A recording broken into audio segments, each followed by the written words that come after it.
Welcome, ladies and gentlemen, to another edition of the Wrestling Underground podcast. I am your host, as always, Chad Porter. Joining me is the glorious one himself, Marcus Green. Marcus, how are you? Good man. Uh, feel like we're almost behind impact with being on every night of the week. Right? Uh, so, quick little heads up: we will be talking all in tonight, but next week we will be all out on AEW. Nice. I'm funnier than I think I am. We're always going to be all out on the WWE as well because starting next week we are going to be an Impact first show, followed by some NWA, some MLW, maybe GLEAT. We'll throw in some randos every now and then. I really want to move away from the dramadity that is AEW. And quite frankly, I don't trust anyone that's owned by Endeavor. So I have no desire whatsoever to talk about the WWE going forward. It's just the way it is. Now that being said, we did lose two people, and we'd be remiss not to mention that Terry Funk passed away. I think we mentioned that briefly last week. Yeah. I think I don't remember. And Bray Wyatt passed away as well. I don't know if we mentioned that last week either, because I don't remember when they passed away, and it was kind of one of those things where last week all kind of ran together for me. The Bray Wyatt is far more depressing than Terry Funk. When you're 79 and you have dementia, there are worse things in life, right? Like you've lived a good long life, you've touched many hearts and minds. It's your time. Bray Wyatt was my age, and apparently he had a heart condition. And while it had been improving, he was told to wear a defibrillator that could restart his heart should he have any issues. He didn't wear it, allegedly. That's the word going around. And something happened and he passed away from it. So that's the unfortunate thing with Bray Wyatt. His death seemed very preventable. And while a lot of people really are kind of sharing fond memories and whatnot, it's also important to note that he wasn't a perfect person, far from it, and he had a lot of issues, allegedly, especially when it came to his family. So, and I only mention that because I really hate when we like whitewash history. Like we don't need to do that. We can hold him accountable for his deeds and misdeeds while also still acknowledging that people were touched by him. You don't need to be in or out, but it's jarring to see like someone who left his children get this standing ovation from the wrestling community, and it makes me really wonder when Vince dies, are we going to forget about all of his atrocities? I don't intend to let that happen. But on the flip side, if the passing of Bray has hit you, that's completely justifiable. Like people don't need to be perfect people to be missed or mourned. That's not the situation at hand. It's just one of those things like I hate when we forget chunks of the story just for a cleaner narrative. So unfortunately, Bray passed away, and while I've never been a fan and will not all of a sudden shift course and claim I was, you never want to see. I think he was a father of four, maybe five. Like that in itself is not great. Like that's one of those things where the fact that he was a father, that may be the most depressing part about this because he left behind some real young kids, and that's never a good thing. So the sympathy and thoughts and prayers and all that good vibe stuff goes out to his family, especially the kids, because while you may have lost your favorite wrestler, they lost their father, and that's a hurt that it cuts deep, as I'm sure some of us may know. So Rest easy to both Terry Funk and Bray Wyatt. I guess there is a silver lining. Like the deaths of people in their 30s and 40s in the world of pro wrestling has become very uncommon these days. When 15, 20 years ago, it was anything but. So it's a good thing that it's becoming less, you Yeah, know, it recurring. is weird.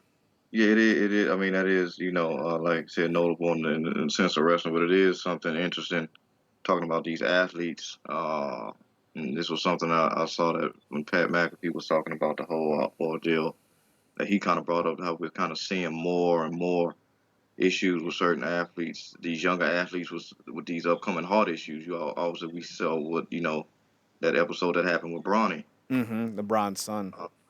Yeah, and stuff of that nature. So he just basically was like, look, man, like regardless of what's happening, what's going on, like just go get yourself checked, you know, because you could feel fine, you could think it's because your age, you're Superman or whatever, and then you go and you find out that you got some real uncanny and some real, heavy stuff going on in the inside that you need to get dealt with. We almost we almost lost Triple H a couple years ago to some hard stuff. He was Mm-hmm. like, the doctor was on the phone with him, like, no, you need to get here now while you're on the phone with me, like to the point where it came down to the wire. So um, yeah, people need to go get themselves checked out, particularly to your point when it comes to wrestlers, because they go through a lot of impact, probably more than on a regular basis within a week than most people probably go through in their whole life. Specifically, some of these more hardcore performers. So everybody just need to go get checked. But another silver lining to this whole thing, and also like you said, RIP to those guys. Terry Funk is a legend. And certainly wouldn't have made his mark in the industry as well. But it is always good with all the scuttlebutt and all the fuss and muss, within the industry, and certainly the tribalism that goes along on social media. That when stuff like this happens, you really do see the industry, particularly the performers, come together like a real, family, real brotherhood. Because it is still kind of like, a very specific niche thing in a way. And all these guys share, this thing called, this wrestling that we as fans enjoy, but it's something different to them. It's an extended family for them. And, when something like what happened with Bray and Funk, but specifically Bray happens, it hits everybody. So it was really cool to see all the tributes across, obviously WWE, but AEW as well, and across social media, even the people that really didn't know him firsthand. It was really cool to see that the industry really kind of shows up in the best of ways when stuff like this happens. It's unfortunate that it takes stuff like this, but it's always great to see as a fan anyway. That is one of the few good things that you can say came from all this. Is the fact that the world of wrestling collectively celebrated him. Same with Terry Funk. The stuff involving Terry Funk has been equally as impressive to see. In Yeah, fact, if I remember correctly, CM Punk did some stuff during All In to yeah, commemorate Terry Funk, like the spinning heel hook. So it's a somber acknowledgement, to unfortunately see these things happen the way they did. But life moves on, unfortunately, and we have to talk about other things today, including the aforementioned CM Punk at All In, and when it comes to AEW, the hits keep on coming, if you will. Largest wrestling show of all time, save for what if you want to believe North Korea in their attendance record. I wouldn't, but I'm a normal person. But I think it was like 81,000. I think that's an all-time record. So it was great to see. It really was. But of course, when talking about this fucking company, there's always issues. It feels like, and the one big issue that came out of this was, of course, CM Punk getting into a backstage fight with uh, Jungle Jack, and I don't know what we expected. Man, I really don't. I didn't think we'd be getting a backstage fight before the fights began, but yet, here we are, Marcus. And there's a part of me that's like shocked that this keeps happening, and there's another part of me that's not, because one of the things that, has become pretty obvious over the years has been this entitlement with these younger wrestlers that try to get away with shit. And not surprising, but here we are again looking at the way this unfolded, and it unfolded with Jack Perry taking an unnecessary shot at CM Punk, who was just, by all accounts, trying to give him some sage advice from someone who's been around the block to somebody who hasn't. And of course, that didn't go over well. Then, of course, you had all the shenanigans that came with that, and it became a whole thing. Marcus, the world of wrestling is bigger than CM Punk. We know that, but yet he seems to always find himself involved in all these situations. Now, it's very possible, if we're being honest, it's very possible that these people keep screwing with him on purpose to try to get reactions because they don't like him, what have you.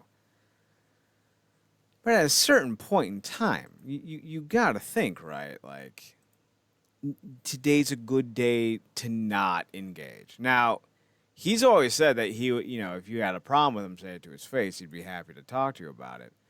So he's living up to his words. He's a man who has stepped up and become the kind of person he claims he wants others to be. He is going out of his way to confront people should they have issues with him. He doesn't want to handle this behind the scenes, of a keyboard. He wants to do it face to face. So, like, kudos to that. But also, maybe pick your times better. Now, Marcus, general insight, general query. How do you feel about everything that's gone down between Punk and Jack Perry to this point? Because, like, there's still more to the story, but I want to get your takeaway.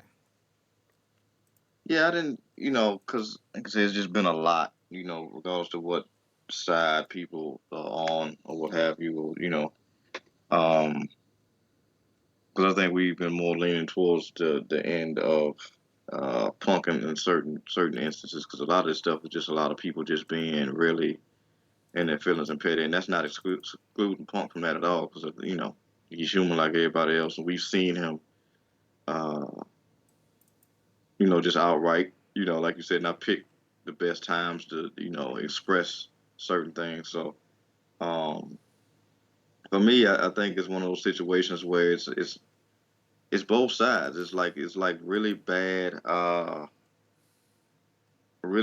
tennis game. It's like just BS going back and forth, and everybody's just trying just trying to win, and it's ultimately making the company suffer narratively anyway from a PR perspective. That's why they just did have their biggest show and one of the biggest in the industry. As it's marketed. It just doesn't do good for their PR, and I doubt it has a positive effect, maybe on a surface level when it comes to team morale, if you will. So for me, I think it's one of those things like it comes out like Punk's one of those guys that you really have to have a fundamental understanding of, but at the same time, not really take personally in a lot of ways. And I think, and as you were talking, it made me think about one of your classic sayings, like the "I want to like your itis" thing, because I was certain comedians that I watch that a lot of people aren't fans of just because of the style of comedy they do.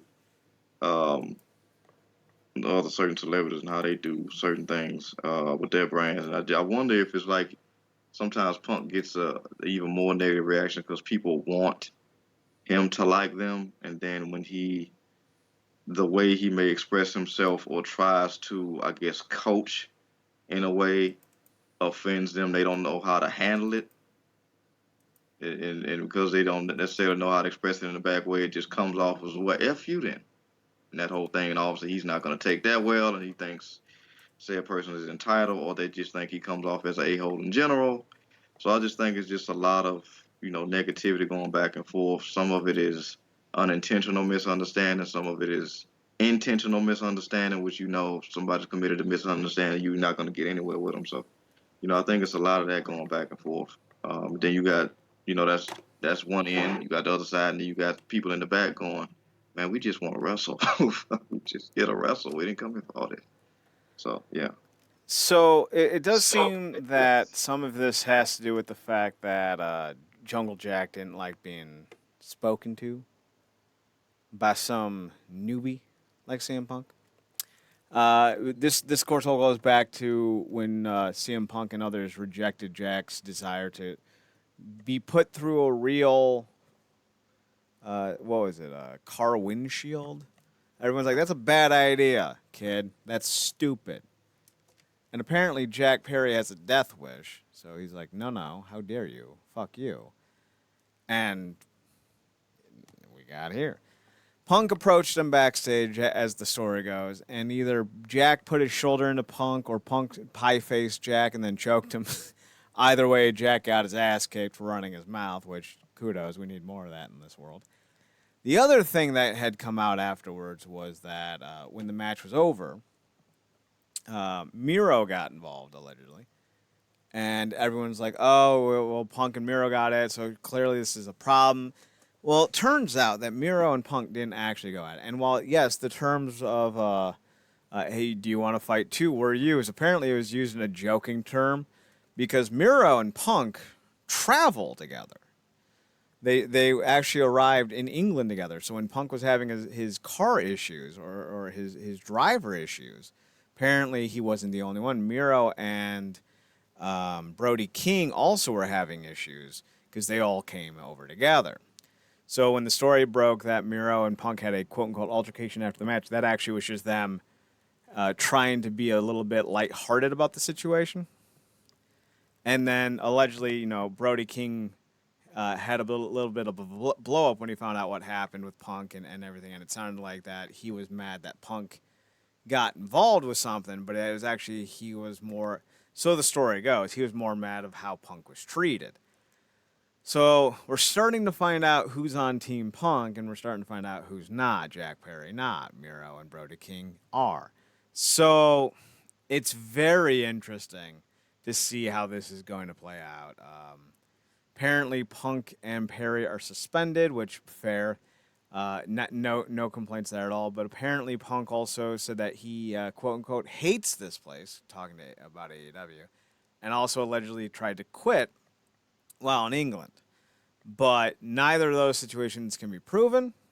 In fact, we don't even know if Punk's suspended or not. That's just what Sports Illustrated said, and I don't trust Sports Illustrated's sources when it comes to pro wrestling because who the fuck are they in this realm?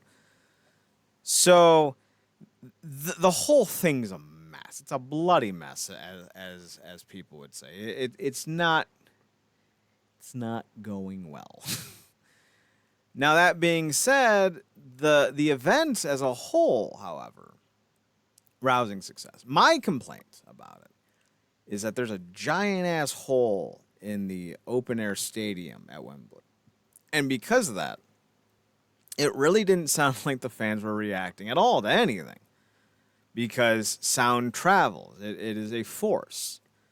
And when you have an open aired arena, it does not capture the sound as well.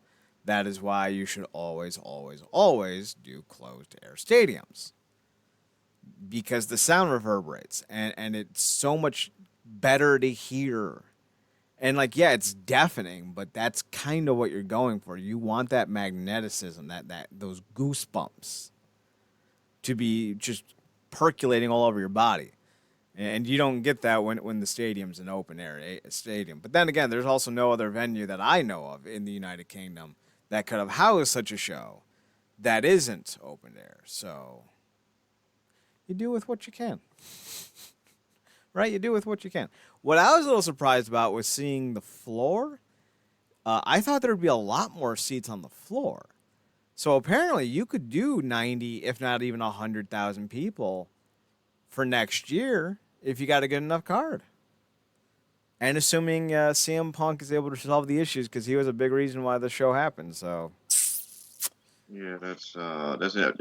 I was looking at that too. Was that just how it was, or did they have the option to? Do they have like how some of these NFL stadiums are where you could close the dome? I don't think they could close this dome. So Okay. that was the way that was. As far as the seating goes, I think they chose the seats that they did with the idea that they wanted everyone as much as possible to be in the stadium's actual seats, like the lower bowls, the midsection, and the nosebleeds areas, as Yeah, it opposed to looks being better on the on floor. camera. Exactly. It looks better Yeah. on camera than having a bunch of people 50, 60 rows deep. And it's also something that New Japan does with the Dome show. Like, it's a very similar layout on the floor. There's your comparable idea between New Japan and AEW. As far as the show, I've seen it. I am fine with it. I wouldn't say I was overly impressed. It was a solid show with solid matches. The Mm. pre-show saw MJF and Adam Cole defeat Aussie Open to win the Ring of Honor Tag Team titles. Aussie Open was a growing and developing tag team in New Japan, and for some reason they took the money from AEW, and now they're being relegated to, as one Twitter user said, a opening dark match comedy act. So that's not great. Hook defeated Jack Perry to regain the FTW title. That was your pre-show. Then you got the main card, 9 matches. So 9 matches, pretty truncated. But let's see, 1, 2, 3. Only 4 of them went 20 minutes. 5 of them went 16 minutes. Let's see, 1, 2, 3, 4, 5, 6. 7 of them went 14 minutes. So a little long in the tooth, but not as bad as past years. CM Punk defeated Samoa Joe to retain the Real World Championship. Who knows if that storyline's going to keep going. The Bullet Club Gold, Juice Robinson and Jay White teamed up with Konosuke Takeshita to defeat the Golden Elite, Kenny Omega, Kota Ibushi, and Hangman Page. This was a match a lot of people enjoyed. They're really giving Takeshita, I think I'm saying that right, Takeshita. They're really giving him a rub because he was the one who rolled up Omega to get the win, which was rather surprising. And I love that Jim Ross was like, I'm so tired of all this gold because you have the Yeah. Bullet Club gold and the gold and the Elite. And I Yeah. was like, same, Jim, same. It's funny because it's funny like what's up with all this gold is, and then I think it was it why I'm about to call him Delirious Excalibur, because he looks like Excalibur. Delirious. Marcus, not Excalibur. all white people in masks look the same. You knew this was coming eventually. But yeah, he was like because he's the golden star. And like, oh. It's like the one person that it fits most appropriately because that's been a part of his thing for the longest. Well, JR said, "What's all this gold crap?" Like it just so. Yeah, that was funny. JR would never not just keep it real. With the commentary, which was this was great. But yeah, solid match. Takeshita's good, man. Like I haven't really been paying as much attention because for some reason he does kind of remind me of because Impact right now we too have a Takeshita. um, His name is Shota. yeah, Shota Umino. Umino. Yeah, Umino. And but yeah, Takeshita's good, man. He blended really well in that match, and another one of Don's picks. So I think he's coming along quite nicely, and he felt well in that match. A lot of knees going off in that match, but yeah, solid stuff, and they walked away with the win. So that's not going to be over, particularly with this long going beef now between Callis and Omega. So Lot of knees, a lot of slapping thighs. hmm That's just the way it is. Then we had next up. Where are we? Next up, we had The AEW Tag Team Title match. If I never see another FTR Young Bucks match, it'll be too soon. What? It was fine. It was what they are. Mark, I know a lot of people like the FTR Young Buck matches. I've seen too many of them. I don't know how you felt about it.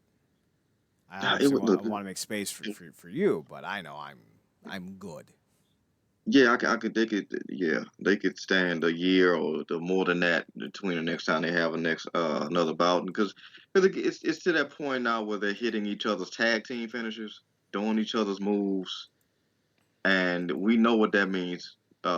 When it and doing feuds, it's time to what was that thing in the MCU? Sun's getting mighty low. Okay, time to pack this up. So yeah, FTR is a better team for now, and I prefer to see them with the titles um than the Bucks, because I just think more than the Bucks, and this is not knocking them, but they know what they're good at and they stick to it. I think FTR kind of allows themselves to kind of elevate when they go against teams that introduce them to elements they're just not used to. Like if they like, I love to see FTR versus ABC. You know, that'll be Mm-hmm. a good stuff. And I think they have a more willingness to adapt during a situation like that than the Bucks, who like I said, not knocking them, uh, but they've had this shtick for a long time now, and it's their bread and butter, and it works for them. But it doesn't when you've been watching it for the better part of a decade plus. It's just you just have a natural expectation, everything that's going to happen, and kind of it happens just like that. Maybe flow in and out of sequence, but it's essentially the same stuff. So, um, yeah, I just hope they get some different combinations. Now, I don't think that um, Ozzy Open should have been fed to the narrative of the new tag champs, but that's just how it goes sometimes. Hopefully, they can regain the titles, because I think Ozzy Open have been somebody that's a team that's really been growing. Not just on screen, but on me, because they passed through Impact, and I thought they did some great stuff. But like you said, they took the big check to get the exposure. I don't know how that's gonna work out for them, but I think they do better on the All H brand than they certainly would, consistently on the AEW side. So I think what's going to end up happening is that Taven and Bennett, because they're running around with Roddy now. I think Taven and Bennett are going to win the Ring of Honor tag team titles from MJF and Cole after Cole turns heel on MJF, forming some sort of new. I don't remember what they were called in Ring of Honor. oh, you Fortune. think undisputed era? Well, Yeah. no, the Kingdom. Oh, that, Yeah. that whole thing. The Kingdom Um, were Ring of Honor. I think it was yeah, Undisputed Era. undisputed era was Cause, NXT. Yeah. Oh, so you yeah. think they go pull the trigger and make Cole be the guy? Yeah. Because Cole Gotcha. and Roddy were together in NXT and they did the stupid hand gesture that was just Gotcha. Gotcha. stupid. So this will be the time where for once MJF is the one that gets duped, as opposed to the other way around.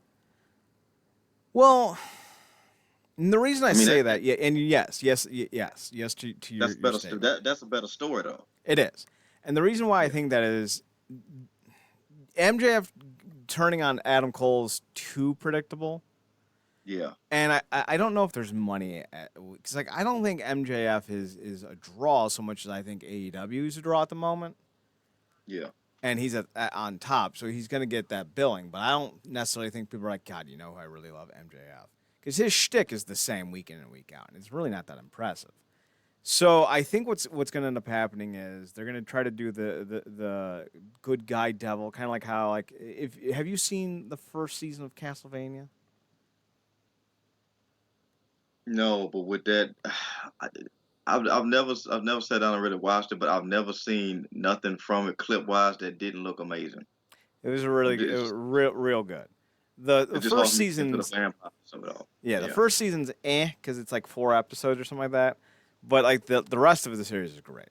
But in the first couple episodes, like the first episode when Dracula meets the woman who would end up giving birth to Alucard, Dracula stops being Dracula for a while. He takes his science and he travels the world. He teaches his wife how to be a doctor and all that. And you saw the devil become human for a while. And I feel like that's what they may try to do with MJF. He's still going to be the devil, but he's going to more carry the burns and sins of having a friend finally and having the friend betray him. And because AEW likes to do a lot of rehashes, I could see another undisputed era being formed with Roddy, Taven, Bennett, and Cole. So I expect that to happen. Yeah, But yeah. yes, go on, go on. No, but to your point, to be fair, MJF is who Cole was in Ring of Honor. Yeah, you're not wrong. Yeah. Only with a better body and better hair, and a better wrestler, and probably a better girlfriend. Mm. You've been together for 7 years, and you're not even engaged. That should tell you all you need to know about Cole and Britt Baker. We had the Stadium Stampede match. I hate this bullshit. I hate it so much. Penta got beat up and then changed the color hue on his television. He was Penta El Zero Mato or whatever, and then he was Penta El Zero Casa Blanco or What his name is because of the color. Rojas. You know, we don't usually go here, but it's like because of the color scheme, he might well just name himself Penta Minstrel. Oh God. But yeah, I mean that's what took me out. Like I put up with everything. Obviously, there was some shoddy camera work at first because I think they was trying to make sure they got everything, and in the process of that they was missing some stuff. But and it's cool to see Santana back, by the way. But yeah, when he came back out, I'm like, wait a minute. He went and did an outfit change. I'm like, okay, I'm out of it. I'm freaking out of it. This ain't the freaking awards where the hosts have multiple out. Like that was okay. Like so, what he's gonna come out and kick more ass? It didn't even make a difference by the time he got. Okay, that was weird. Like the Lucha Underground version of him is shaking his damn head at right now. Right. So, by the by, I just found out that Alex Abrahantes used to work for Impact, specifically the TNA Nation fan team. That was interesting. I still don't know why he's. I don't know. These are some of the most confusing characters going. Like the best friends are still the same as they were when they came in. Orange Cassidy's over as hell. We know that, Yeah. but he should be the world champion. Not for a necessarily long time, but a long enough time. And it's not going to be a 1-to-1 comparison, but like if you hear me out, it will make sense. He is the Randy Savage of AEW at the moment. He's the better worker, the better personality, the better character. He's the better athlete, and he's arguably the more over guy than MJF, or if you want to go with Kenny Omega, that's fine too. And while he may not be a long-term option on top, I think you could get 6 months out of him as world champion, having some shenaniganry. Like he single-handedly made that AEW, what was it, international, Yeah, uh, international. Puerto Rican, South African title, whatever the fuck we're calling it these days. He made it relevant. Yeah, absolutely. I mean, it looks like a door wedge or something that you get as a prize package in a Pizza Hut pan pizza combo, but he's made it relevant enough to make it worth watching. So that was fine. Then you look at the other side. Moxley, Claudio, and Wheeler are like, we're mean. And then you had Santana and Ortiz, who apparently hate each other in real life, but are being brought back as a tag team. And it's like, oh, all right, this is forced. Yeah. And I hate it. Like, Yeah, do something with the best friends. Have them win something. Even if it's the trio titles, have them win something because they have not done shit since 2018. Yeah, and they just keep doing that, and I don't know if that's their real. I'm guessing that's somebody's real mom, but It's that's Trent's about to mom. get it. Gotcha. So that's cool. But I'm like, did she really pull up to the fight in a new van? By the way, because they destroyed it in the last in that street fight they had. Well, they had to But rent. They had to rent it, right? Because she was driving on the left hand side, if I remember correctly, and in Britain, you drive on the right hand side, and I don't even think they have minivans in Britain. So like they had to bring that thing over. Like That's a great observation, and I'm pretty sure you're the only person that spotted. maybe someone had one to rent, right? Like rent an American Yeah. Auto, right? But Yeah. I'm pretty sure that was an American van. So either they Yeah. paid probably close to 20 grand to have that thing shipped on a plane on over, or they had to rent it somewhere locally. But either way, why? It wasn't even that great of a Yeah. spot. I'm like, Uh, everybody has been fighting with real weapons and dangerous stuff, and she brought baking pans with actual baked goods. I'm like, okay, that I'm trying to see did that come before or after the outfit change. But by then, I was just kind of out of it and just waiting for the finish. Thankfully, they had a real great finish with the ace of the company to me and to you right now, Orange Cassidy, who's been the best champion, the most consistent champion, mm-hmm. having the best matches consistently. And he ended the show tonight. So I mean, I think like you said, I know a lot of people get taken out when it comes to him just because of his size. But I'm like, you guys have bought other stuff that will far worse as performers. So let's not you You, know. you think Adam Cole can actually fight someone in real life and win? And Orange Cassidy's out of the realm of believability? But Chad, him and Adam Cole and Tommaso Ciampa had some of the best matches in all of wrestling in the last decade. Yeah, they slap fought each other. It was great. I loved watching two dudes that were a buck 60 slap each other with their palms and thighs. Great match. Cool. You can throw in what's his face? Johnny Unoriginal over there. So like sweet. Like yeah, three dudes with no charisma, no personality, and no character slapping each other. It's like that scene from Waterboy. Slap hands, slap hands, slap hands. Ugh. Oh Ugh. man, this is one of the things. Yeah, and at this point, I don't can Moxley legally show up to AEW if he ain't bleeding? No, I At this think it's in point, his contract. He has to pre-bleed. Jesus Christ. As someone who is a recovering alcoholic, he can no longer pre-game, but he can still pre-bleed. So at least he gets to do something pre. Oh man. Speaking of pre, I nearly I don't have one. I don't have a segue. I tried. I premeditated not watching this match, and yet I still did. There we go. That's about as good as I can do. Saraya, former Paige here, defeated Tony Storm after she turned on the Misfits, Outcasts, Social, and whatever they're called. Hikaru Shida and Britt Baker in a four-way. Britt is perpetually the worst wrestler on the card. Every time she's there, I'm like, there's the worst. Austin and Colton Gunn, Britt Baker. You look at Christian Cage, who's 50 and can't do big bumps, Britt Baker. You look at someone like Chuck Taylor, who's admittedly in his own head, as he's spoken out loud, not a great wrestler, Britt Baker. Doesn't matter. It doesn't matter who it is. Britt Baker. Buddy Matthews, Britt Baker. Julia Hart, Britt Baker. Adam Cole, Britt Baker. And if she wasn't such an awful person in real life, I wouldn't be as hard. I like a lot of wrestlers that aren't very good, like Hook. And now Hook's not bad, but he is limited because he's very young. I think he's like 22. He's been doing this for like 2 or 3 years. It takes longer than 3 years to get good at this, usually.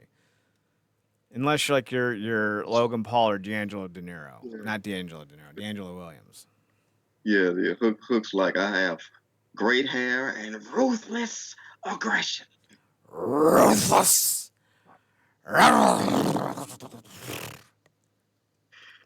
My name is Rusty Shackelford.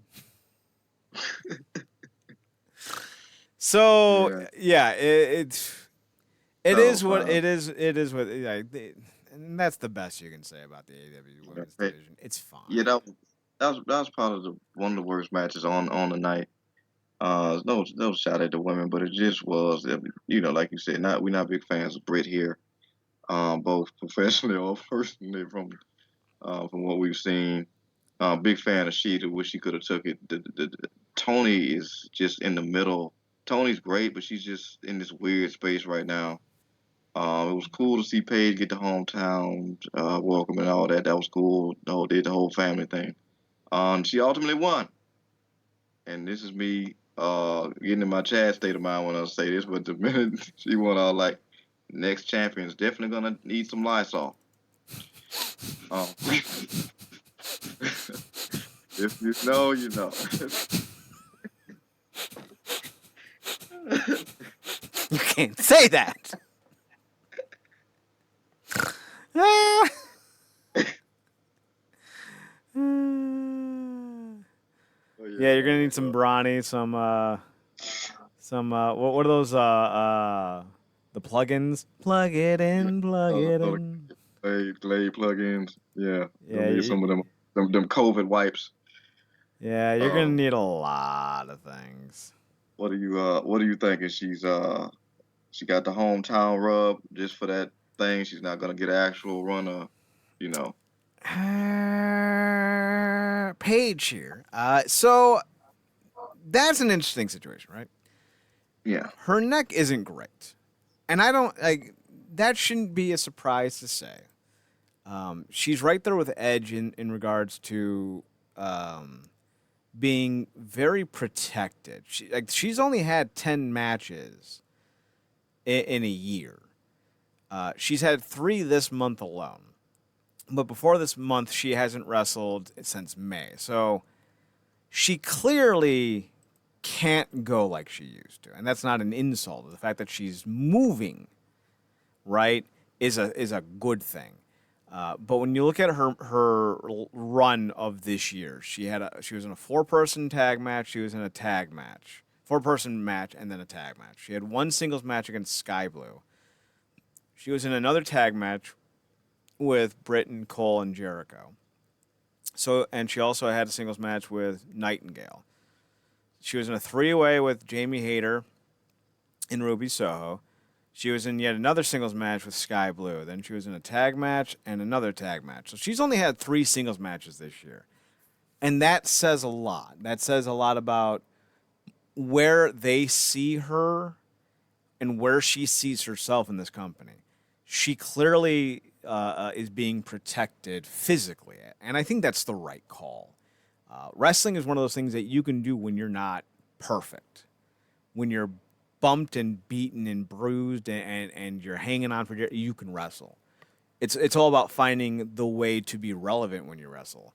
I mean, shit, Tyrus can't even run the ropes anymore. Did you see that terrible fucking spot from the title match with EC3?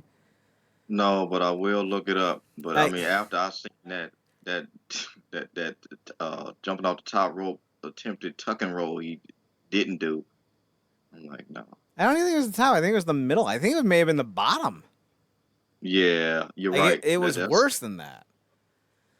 But like he had EC3 on the ground, and then he kind of like took 2 steps, and then like weakly touched the ropes, and then bounced off. And Velvet Sky like, and he bounced off the ropes. I'm like, you are as bad at commentary as he is at wrestling.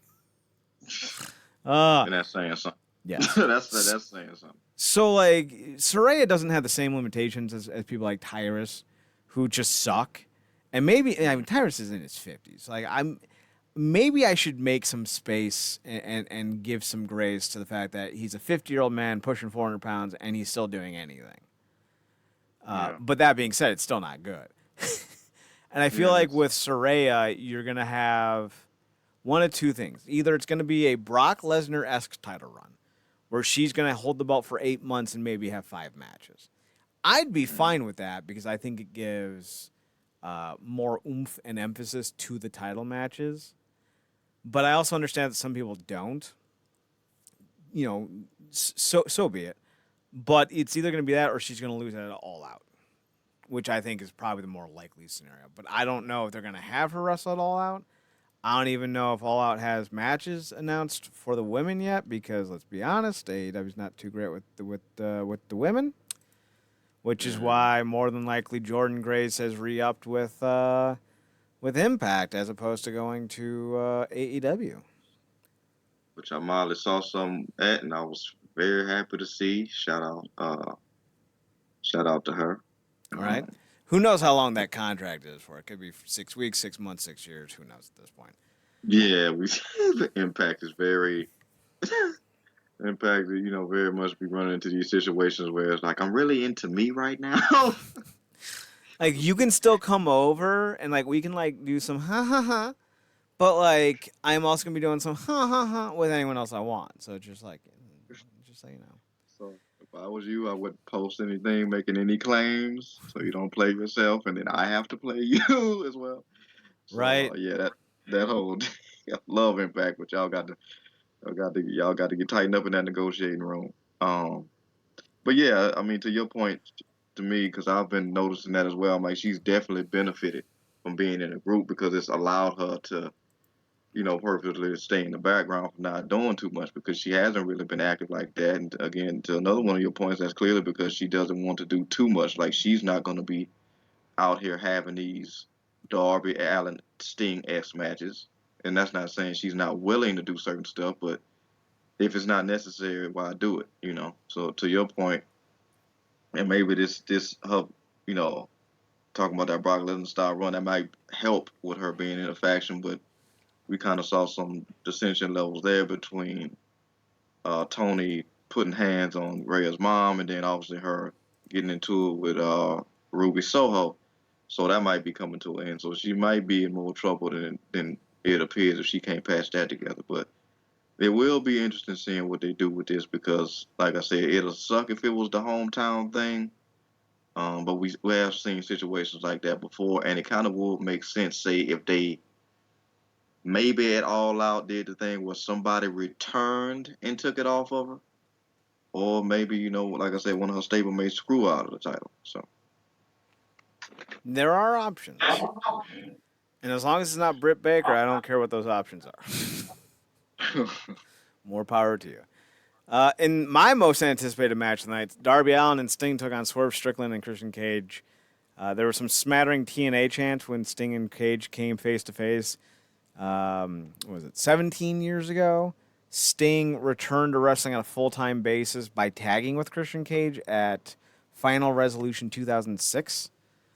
It was actually the thing that got me fully back involved in wrestling as more than just an outlier because like I've never really stopped watching wrestling, but there have been times where I would go weeks without watching it, and then I'd pop in for the pay-per-view or what have you. And that was kind of how I was for a while. A lot of 2005 was great though, especially with WWE because they had so much great content, especially on SmackDown, and it got me back into watching TNA when they came on Spike because for a while they were off air completely. And that was good. Like I'd watch them, at least once a week if I could, or every other week depending on my schedule. But when Sting yeah, came back in '06 for that Genesis event, I was hooked again, and it's not stopped for 17 years. So yeah, man. It's shout out to the Sting, man. That was a great little video package that they did with him and Darby too. Like mm-hmm. obviously doing the side thing and him walking the streets of London and then him turning to the side to reveal the Joker face. Like Sting is really great with stuff like that. And it'd be cool to see them use him more in that capacity. But yeah, that was probably one of my favorite situations of the night, just because between the entrance with Swerve and Prince Nana with that damn dance, which I never get tired of watching, um, and just Sting and Darby in general, it was some good stuff. Who ended up winning that match? Was it Darby and Sting? yeah, it was Darby and Sting. Although I do have a point of criticism. So throughout the match, I think it was with Darby specifically. Darby put his fingers out through the little crack of the casket because it was a casket match, and they're like, all right, his fingers are out. It's not a victory, which news to me. Okay, but then when the match ended, Swerve Strickland's dreadlocks were out of the casket, and I'm like, how is that? How, we got some inconsistent ass rules in this place. Probably only doing it because he's black. Had he been a You white know, man you with dreads, they would have been like, no, no, no, no. The match continues. I don't normally do Racist. this. Like you like I don't normally do this, but you don't consider hair a limb, my brother. All of a sudden, I have like that African hat on, and like that green, yellow, and red, and like I don't even know what it is, but like that. Is it like sorry? I got one of them on. I'm like, listen up, my brother.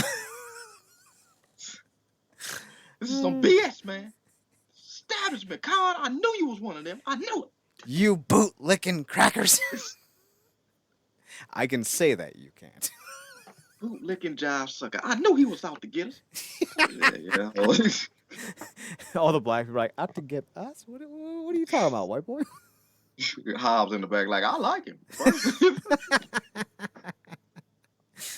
So I thought that was silly and stupid, but I had a good chuckle at that. It was a fine match. It went longer than I thought it would, and Sting did some stupid shit in this match, but you know what? 64 years old, you feel like you can still go? You go, buddy. You go. I'm still on the give Sting a world title run bandwagon, but I would settle with him winning the trios titles with Darby, Sting, and um, not Hook. Forget his Not name. the new young kid. Yeah, Yeah, the new freshness, old and busted, new hotness. basically. Uh, Nick Wayne. Nick Wayne, Yeah, there it I, is. I Yeah, wouldn't mind seeing those three win the trio titles in what could be Sting's last match. Like I think that would be dope. He hasn't won a title since 2011. So it'd be nice to see him win something. You know? yeah, yeah, and not the FTW thing, like an actual acknowledged title. Right? Like acknowledge me. I don't know if anyone's ever said that before in wrestling, but I feel like Sting should take it. Acknowledge me. Give me belt. Will Ospreay defeats Chris Jericho in a match that I was not expecting to be all that great, and it wasn't, at least in my opinion. Marcus, any thoughts on the Ospreay Jericho? It was fine. It was fine. I think I felt like it could have been maybe hit another gear.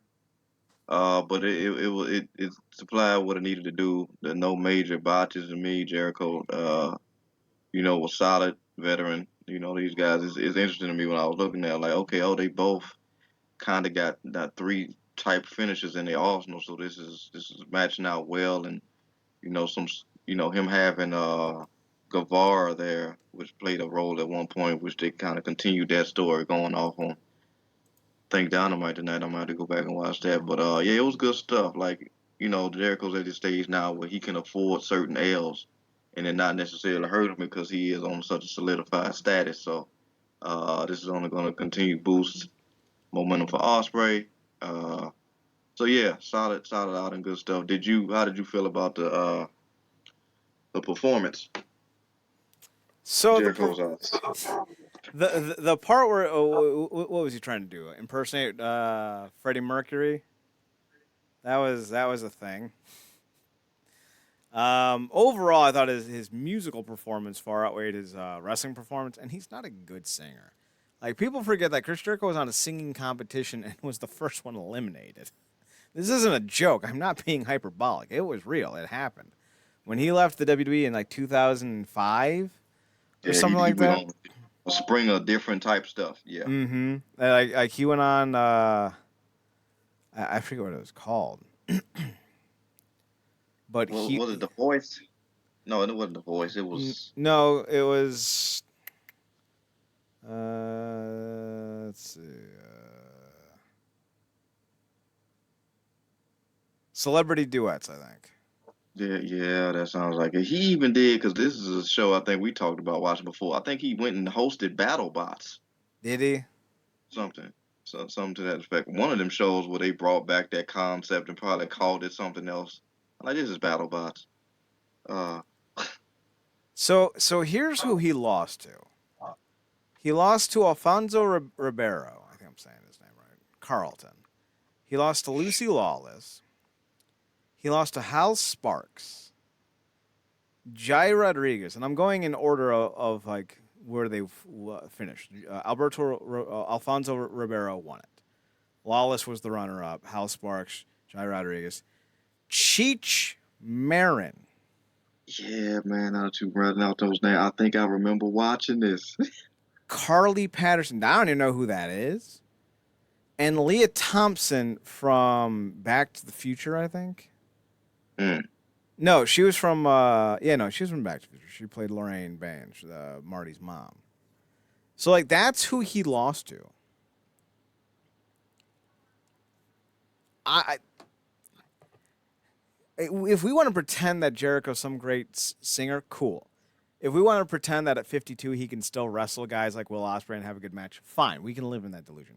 Don't ask me to have to say that though. He has no business being in the ring with Will Ospreay anymore, and he has no business trying to be Freddie Mercury. And why everyone wanted to do Freddie Mercury tributes when there are so many British singers, English singers. Like, why didn't anyone do what's his name? Idol? What's his name? Not Hell. bit, not Billy Idol, yeah. no. Yeah, okay. He's still alive, but like, why didn't anyone dress up like Billy Idol? That dude has one of the most iconic looks in all of rock history. Like what are we doing here, guys? So it is disappointing to see how limited they were in their creativity. That takes us to the 6-man tag match with Billy Gunn and the Acclaim winning the Ring of Honor, the AEW trio titles in the no holds barred match. I think the highlight of the night was Julia Hart having her scissored, if you will. So that was interesting. Yeah, that's hilarious. The night on the show, because for whatever reason, sometimes TBS station acts up and all. It just be static going in and out of the show. But I did catch the part tonight where apparently now they're either they're being called that or they call themselves now the House of Ass. That's great. So here's the other thing that kind of was weird. So the trio titles are silver, right? Before the show tonight, they got rewarded new belts that were gold, new trio Yeah. titles that were gold, gold with a black leather finish. On the show, they now have gold belts with pink straps. So in the span Correction. of like 48 hours, they've had 3 belt designs for those titles. Yeah. So you got 3 belt designs for that. You got 2 world titles. One guy walking around with an X on it. I feel like they've changed. Yeah, they definitely changed a couple other titles. They've just only changed the name of the international one. So yeah, I mean, I guess it's indicative of how much cash flow's coming in because they got money to do frivolous stuff like you said, switch up titles like that, and then whatever they did with that damn minivan. So Uh, I mean, you're not wrong. Let's see. Let's see if we can find this. AEW All In 2023 from Wembley Stadium. AEW made history with a paid attendance of 81,035 tickets sold for the Wembley event, surpassing WWE SummerSlam 1992 and WWE WrestleMania 32 in attendance. AEW President Tony Khan announced a live gate of over 10 million. So that's a lot. And I guess we now know where some of that money's going. Belts. Speaking of belts, the main event saw MJF defeat Adam Cole, and it was fine. They did all the dumb stuff that an Adam Cole match contains, and yeah, there was some shenaniganry.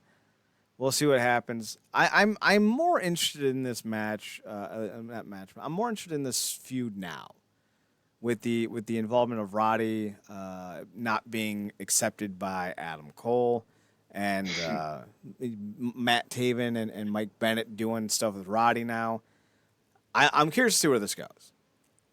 It's very possible that I lose interest very quickly, especially if it's MJF that turns heel on Adam Cole and sides with Roddy and everyone. But I'm hoping they get a little bit interesting. Like, don't go easy. I hate this term, but subvert my expectations. absolutely.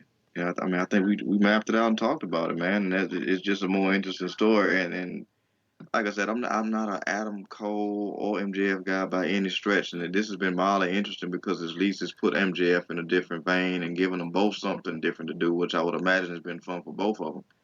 But I would prefer your idea of it being Cole the one who turns because it does come off more like, and this is kind of how they're selling it too, like MJF is completely abandoning that a-hole that he's been for the longest now because for the first time he's found an actual friend and now calling him his best friend. And obviously we've seen best friend scenarios all throughout wrestling. The one that comes to mind in the recent memory is Jericho and Owens. And I don't think that this is going to be as good executed as that. Um, but I do think, to your point, I am more interested now because of the outside players that in the context of like you said, it being colder when that turns because it just makes more sense because like I said, if we being real about it, you go back to Ring of Honor. This is who Cole was. Cole was who MJF is right now throughout his most of his Ring of Honor run. No, that I almost felt like didn't he turn on Kingdom at one time, or they kind of just separate? I think was Kyle O'Reilly part of Kingdom? No, No, no, he's that part of that Red was Dragon. Red Dragon. It was Kingdom yeah, I was think one Bennett, of them got Taven, and Cole with And Maria. Cole. I think one of them got injured. Cole kind of took off as a champion, and because I think it was Taven or Bennett that got injured, but they kind of separated and they ended up having to come back together. But um, yeah, Cole was always that guy, and also to me he still holds the record as being the worst ever recruited Bullet Club member. Like I don't know who thought that was a good idea, but His friends yeah, I who mean are I'm like, running the dude, company. Jesus, him like that. Just come on, bro. Like y'all, this when the concept of Bullet Club was getting holed out. Like when I was back in high school, and everybody all of a sudden joined this one new fraternity that came up. But yeah, it's just more interesting for him because now you got Roddy begging. Like I've literally followed you everywhere, and you go crap on me now for this douche knuckle. So that kind of makes sense for him to kind of return to him, and then, like you said, them kind of have a new kingdom because that's essentially what Cole does. He did in Ring of Honor. He won a championship and kind of put stuff around him, and then he went to NXT and did the same thing. It only makes sense that he does the same to MJF, and it kind of be a thing where MJF's like, "I hate you, but I get it because." If I wouldn't have played myself in this whole best friend thing, I would have did the same thing to you. So that's just a better story that they could pull out of it. But like you said, if they go the other route, it'll just be kind of back to being old hat, like it was kind of when Cody was there, when Cody was always coming off like the stupid person because everybody turned on Cody. Which is very sting of him. Was weird. Like We have to acknowledge that. That's very sting of Cody, because yeah, that it was was it always was been Sting's issue. like Jade Cargill debut, bitch slapping him. The first night we got Jake the Snake, he called him a sniveling little turd. Like it's like everybody, like Guevara, I feel like turned on him. Like everybody was MJF turned on him. Like everybody turned on him. Arn Yeah, Anderson wasn't held it? a fake gun to his head and inspired Cash Wheeler 3 years later. Ty Dillinger turned on him. Ain't that how he became the chairman? Remember when Oh my Ty god. Dillinger and Kip Sabian were considered big deals? I'm very glad that that's a bygone idea. Whew. Like, I'm sorry, but when you only get over because like your whole gimmick is I'm the perfect 10 or whatever, like, yeah. Speaking of no, we're done with AEW. Yay! We'll see for how long. In some Impact news, Impact Wrestling reportedly is making giant changes. PW Insider reports that the company held a talent and crew meeting before before the company's tapings on Monday night in Toronto. The report notes that the company announced that they will be making massive upgrades to its facility this fall to bring state-of-the-art production technology and advances to Impact TV tapings as well as future pay-per-views. The report notes that the company is going to heavily renovate their area at Skyway Studios in Nashville, and it's not possible to edit and produce while things are going on, so they're going to be at a different location in the interim. The belief is that the process will take about a month plus another few weeks for the staff to get used to the upgrade system. Production on Impact's weekly TV show will be assisted by some sister companies. It doesn't say who, but I am assuming sister companies with Anthem, and maybe with like some other companies that are involved in wrestling, because they're doing some shows with Triple Mania, not Triple Mania, Triple A, coming up. So maybe that's going to be part of it. And that's all going to happen after the Bound for Glory Impact episodes are taped. It was also noted at the meeting that the TV tapings for the remainder of the year will undergo some changes as well. For the while the upgrades are taking place, the near future will not see conventional tapings taking place, and instead they will be taping at live events.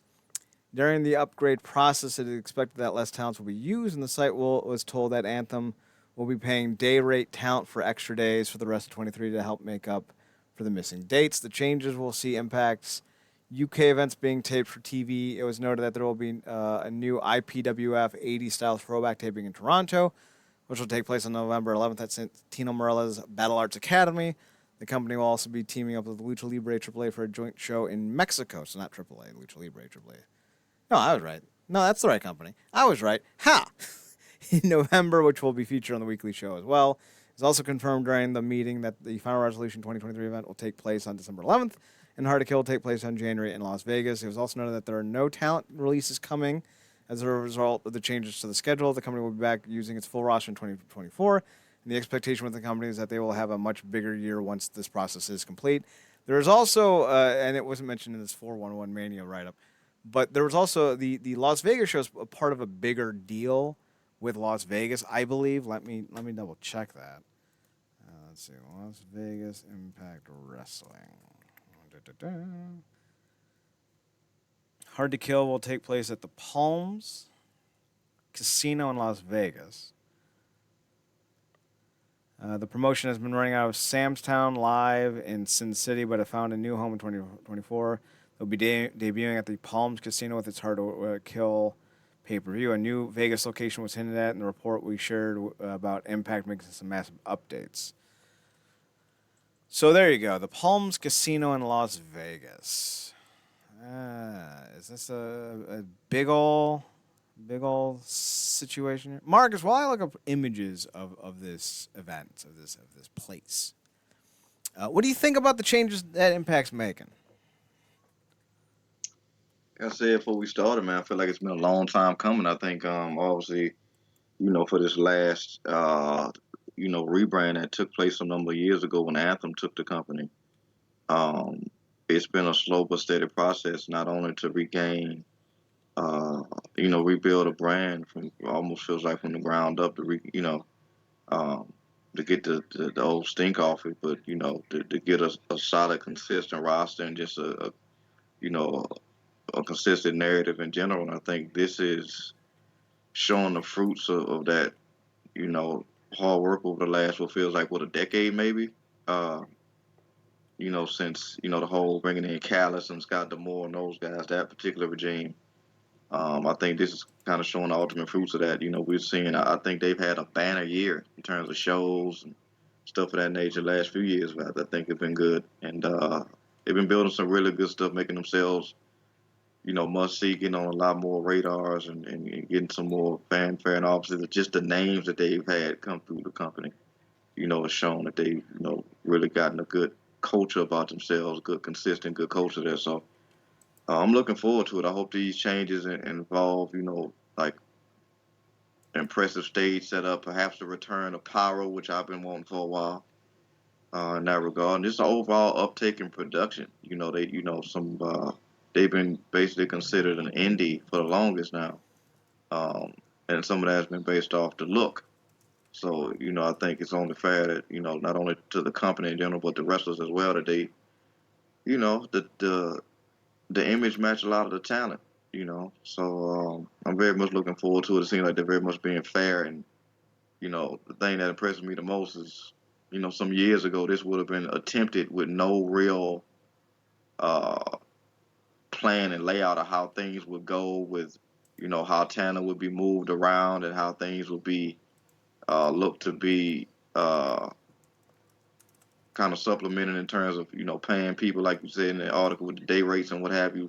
All that stuff would have been ended up being some type of muck and things. A lot of miscommunication would have happened and things would have fallen out. But it sounds like they've mapped this out to a pretty good degree to where they got their roster situated and the tapings set up in such a way where apparently their overworked production staff will receive a break and their wrestlers will be complimented with pay to supplement them missing dates in certain ways.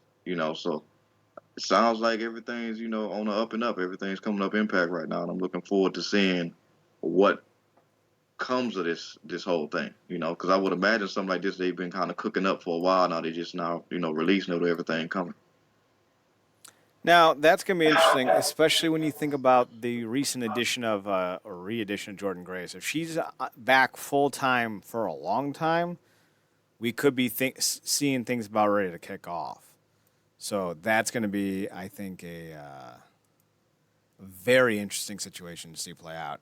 Now I did a little Google Maps, right, to see where Sam's Town is and to see where Palm, the casino resort is. They're about 20 minutes apart, roughly 10 odd miles, 9 odd miles.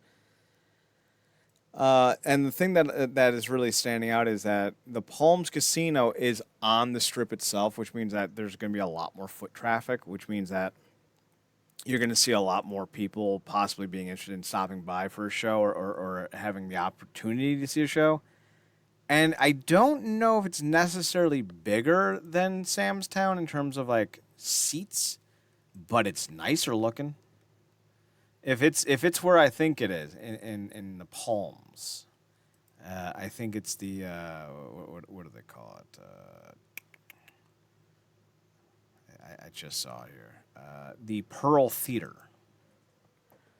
It may not be in the Pearl Theater, but it looks like this is the location it'll be in. And it maybe holds maybe under 500, I think. Just from the image I'm looking at, maybe I'm wrong.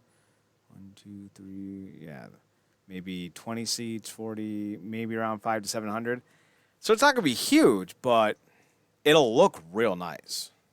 And I think the thing that Impact needs to do is not go to the same places over and over and over again. Because otherwise, Right. why leave Orlando, right?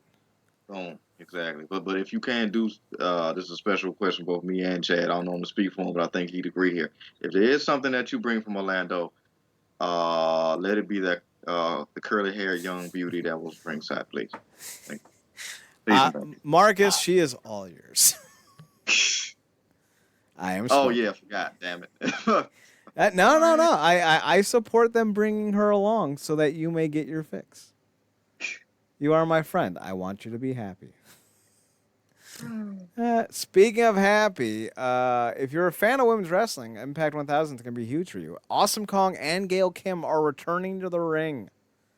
Not only that, so is Team 3D.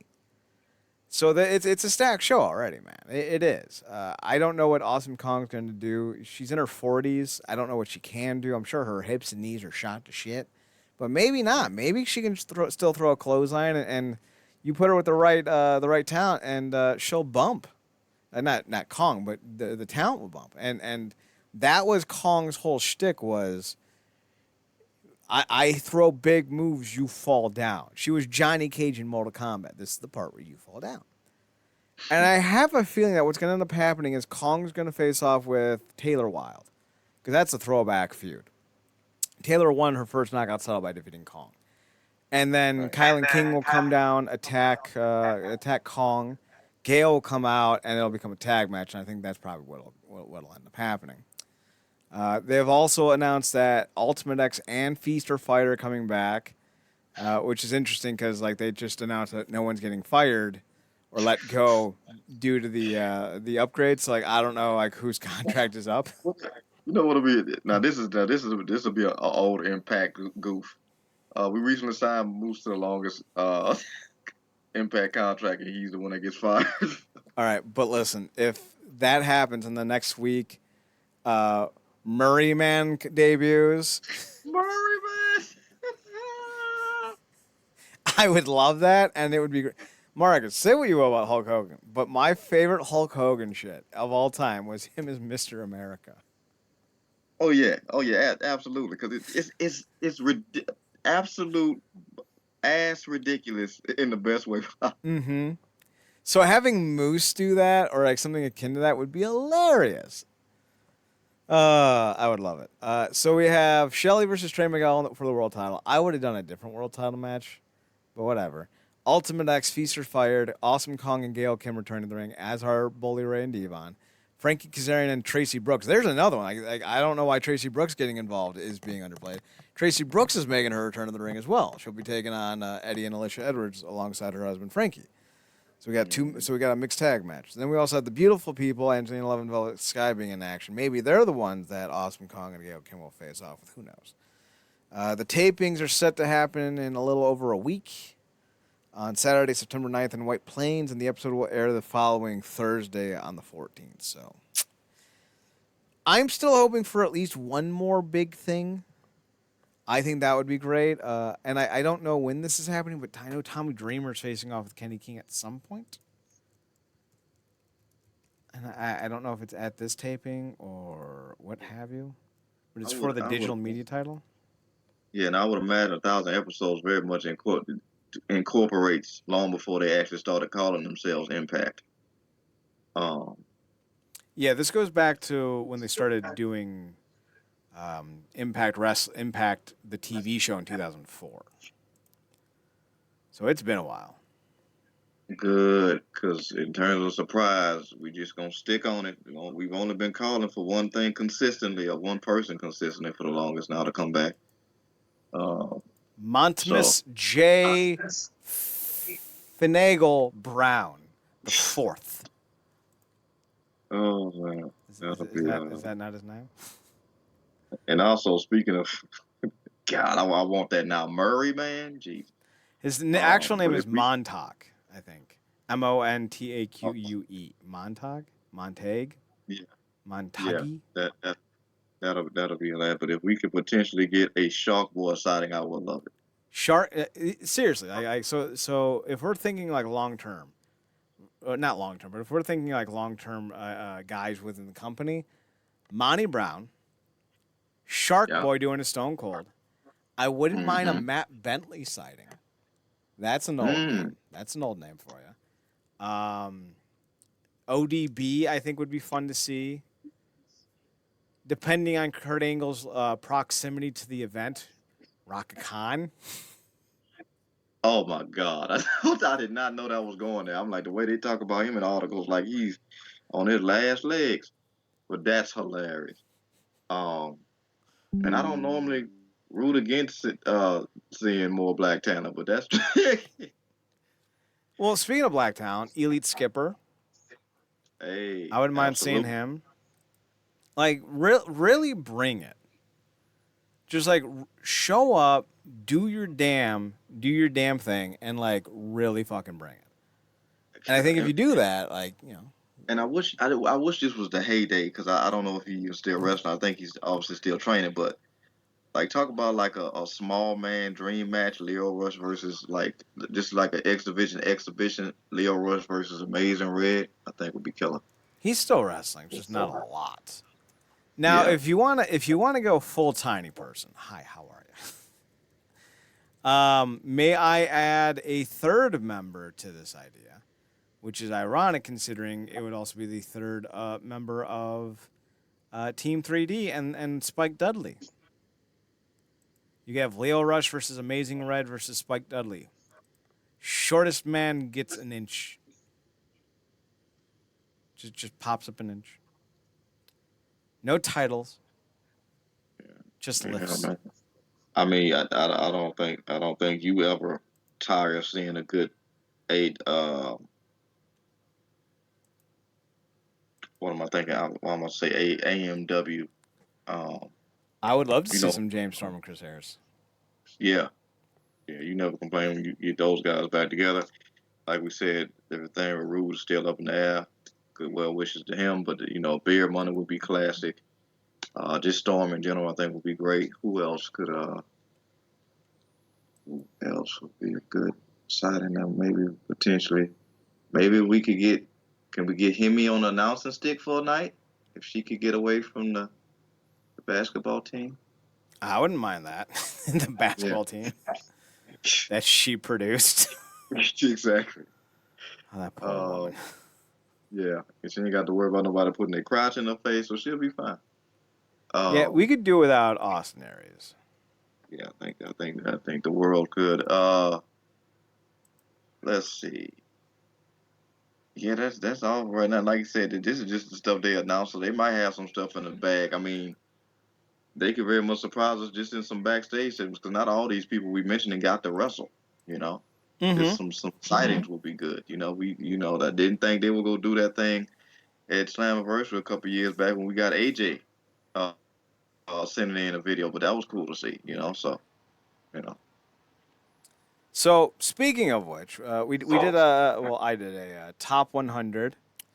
Let's go Hmm. through it because we can probably find some names that that could pop up. Velvet Sky's already been announced. We've already talked about Shark Boy. 98. So number 100 is Velvet Sky. Multi-time knockouts tag team champions, won the knockouts title. One of the more celebrated and focused stars of the knockouts division in its early days. Shark Boy's hilarity and comedy is second to none. He's the best Hmm. comedic wrestler in the history of the company. Sorry, Eric Young. Roxy Laveau was probably the best worker during the early days of the company when it comes to knockouts. She never won a title, but she was always featured in pretty prominent bouts. Great Grado, who popped up on the AEW pregame show. I have the hiccups, and I need to drink some liquids, so give me a second.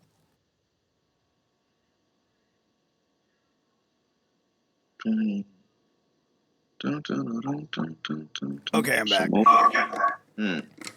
Whew. I don't know what that happened. Grado was one of those talents that got lost in the era he was in. Could have been Hmm. a lot bigger had the company had their shit together. Alicia Edwards comes in at 96. Mahabali shares at 95. Maybe a controversial stake, but Cher's always kind of been featured. Maybe he's not the best wrestler, but he's been with the company off and on for almost a decade now. You know, recent addition PCO. He's done enough dumb shit already to make me think that his run has been memorable. Roderick Strong was one of the X Division 8 back in 2005. You know, you had Austin Aries, Roderick Strong, Chris Sabin. Who else was there? Matt Bentley, Mikey Batts, although he wasn't one of the big names. Sanjay Dutt, Samoa Christopher Daniels, AJ Styles.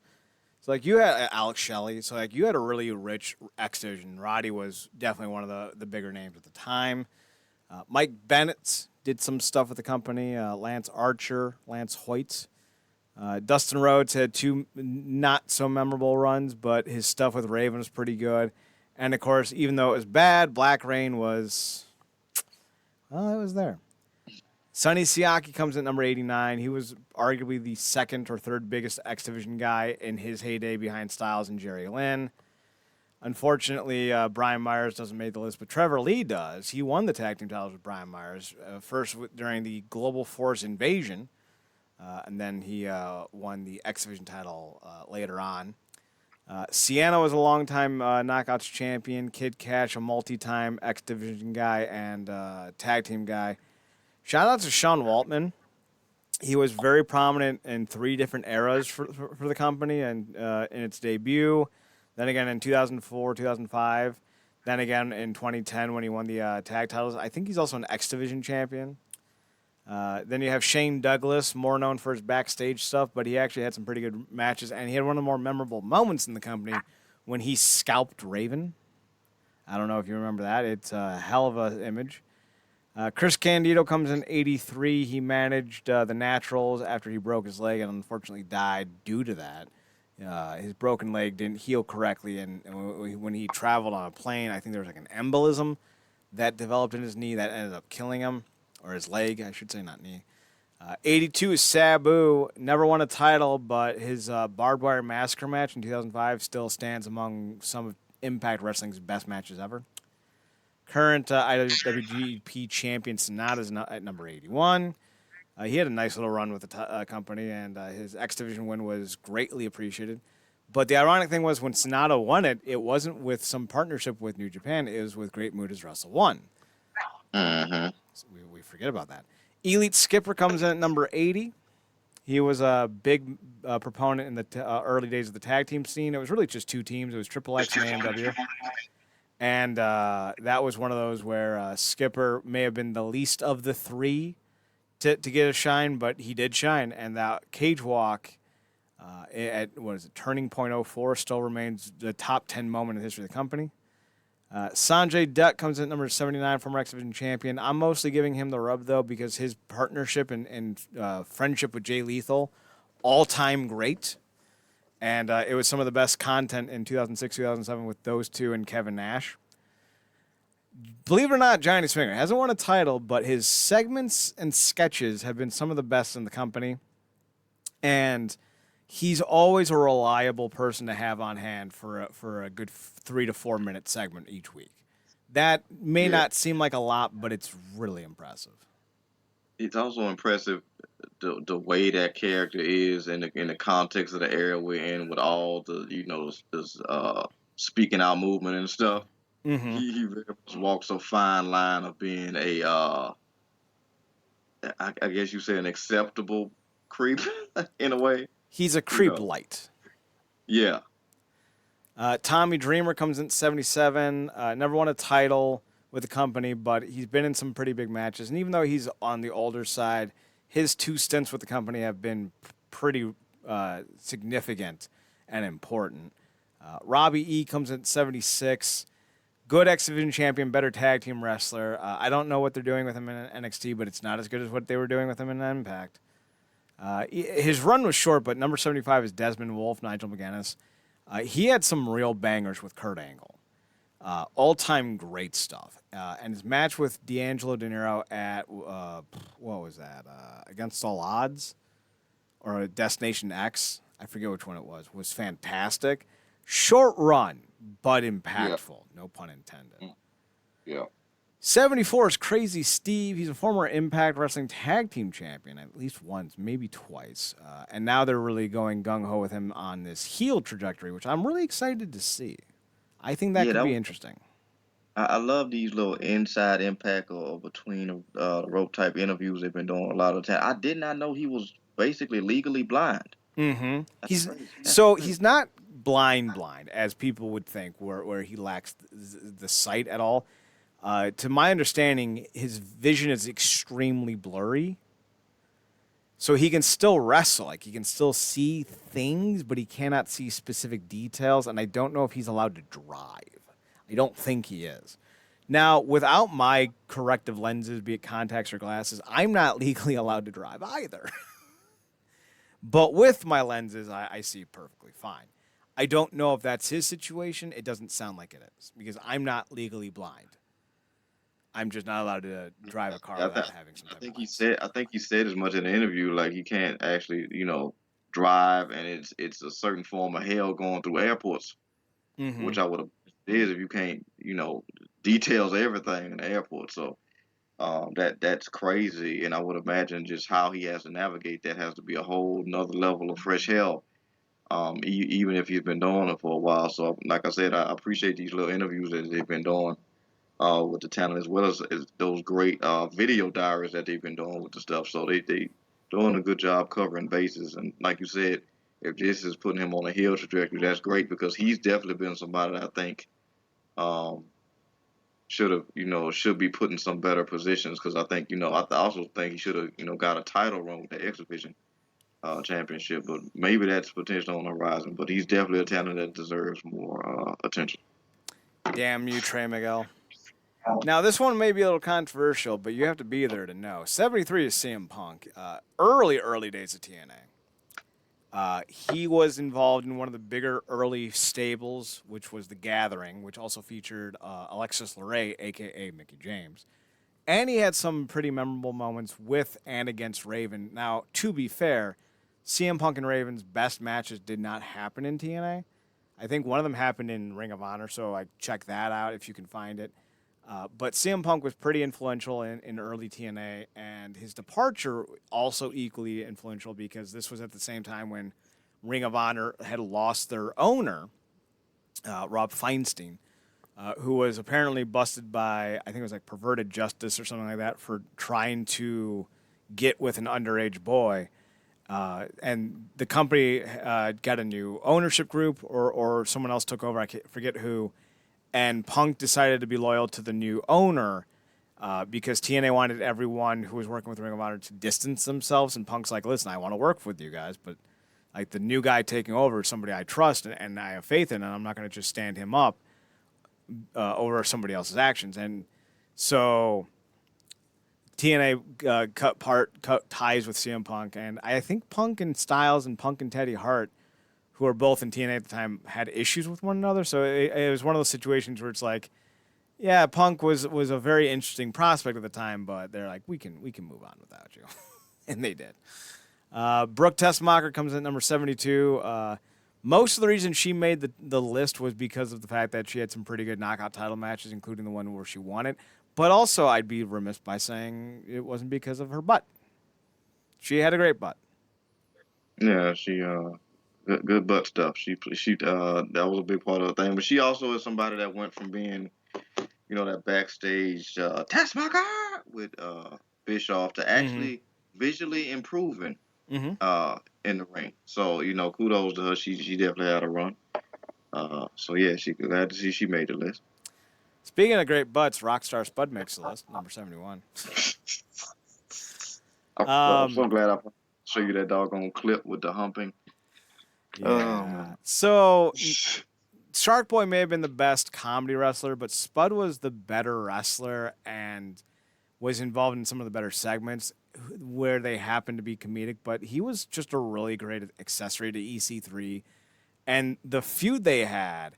The loser loses hair match was great. I think Spud did an empty arena match. Like he had a lot of great matches, and I'm really mad that the WWE never did more with him. And if Spud should ever get let go again, I hope he pops back up in Impact because he's a value to any I, promotion. I don't want to come off slight him anyway, but I think that's what kind of way he peaked it in terms of being able to really show the birth of or the vastness of that mind of his. I mean, he did some stuff in WWE, but it just never really clicked. I don't know if because it was the environment, or what have you, or just certain stuff.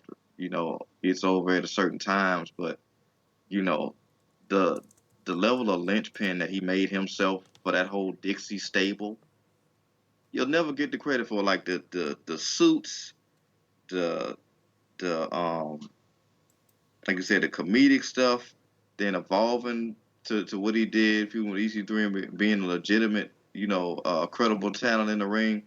He had a true build in that company, but specifically, when he was just the sidekick or the henchman that was with the thing. I mean, he was on like Kurt Angle drinking milk, face type stuff back then. It was crazy to see. So. Plus, he landed Renee Yeah. and Michelle, so kudos. Oh yeah, I mean, yeah. Number 70 is Monty Brown. He was a headliner for a time, but the one thing they needed him to do is the one thing he didn't want to do. They wanted him to work more indies because they needed him to be a bit more fluid in the Dynamic. ring. Yeah. He was very much booked like an early Goldberg with short matches, big spots. And so when they started bringing in more established talent who were better off in the ring, they're like, you need to work more on the indies. He's like, nah, I'm good. He did still have some decent matches, and like his run was good. Like that shouldn't be taken away. But you're talking about an attraction guy like Monty Brown, and you're then saying, how you need to go from an attraction guy to a main eventer. So here's what you need to do, and he didn't want to do it. He ended up going to the WWE instead. I think that may have been the right move for him at the time, and unfortunately, I think it was his sister who passed away, caused him to retire from wrestling so he could take care of his nieces and nephews. At least that's what I remember the story being. I could be wrong on that. So Monty's one of the all-time good guys in wrestling, assuming that story's true, which I have no reason to doubt. I just don't know if it's accurate because it's wrestling and you never know.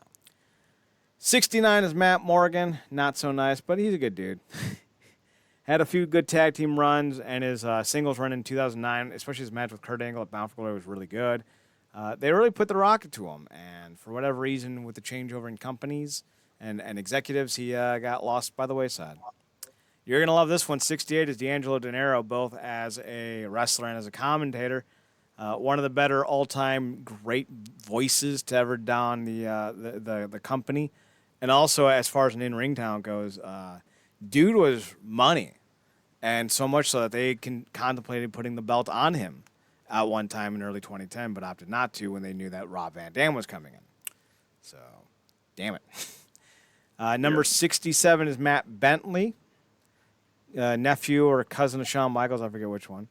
Multi-time X Division guy, tag team partner Frankie Kazarian. 66 is Davey Richards, multi-time Impact Tag Team Champion. One of the better workers in the history of the company. Also one of the few big signings that they had between 2014 and 2017.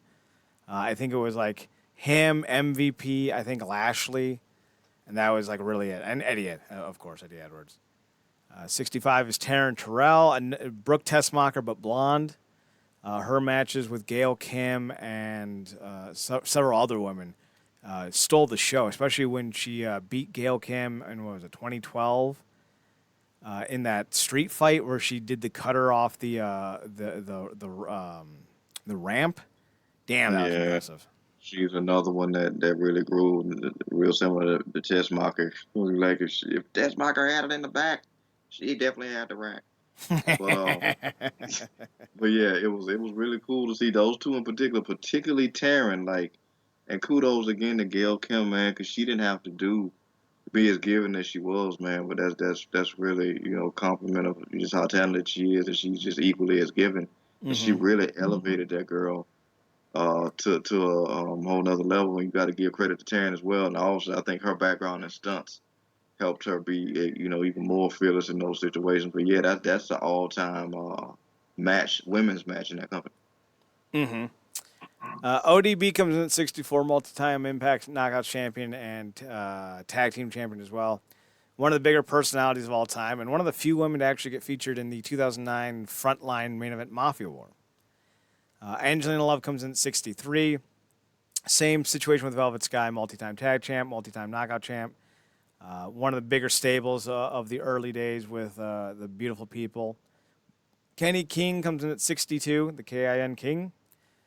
Current digital media champion, also a former X Division champion. If I remember correctly, he defeated Rob Van Dam for it. Yeah, I think he did. Yep.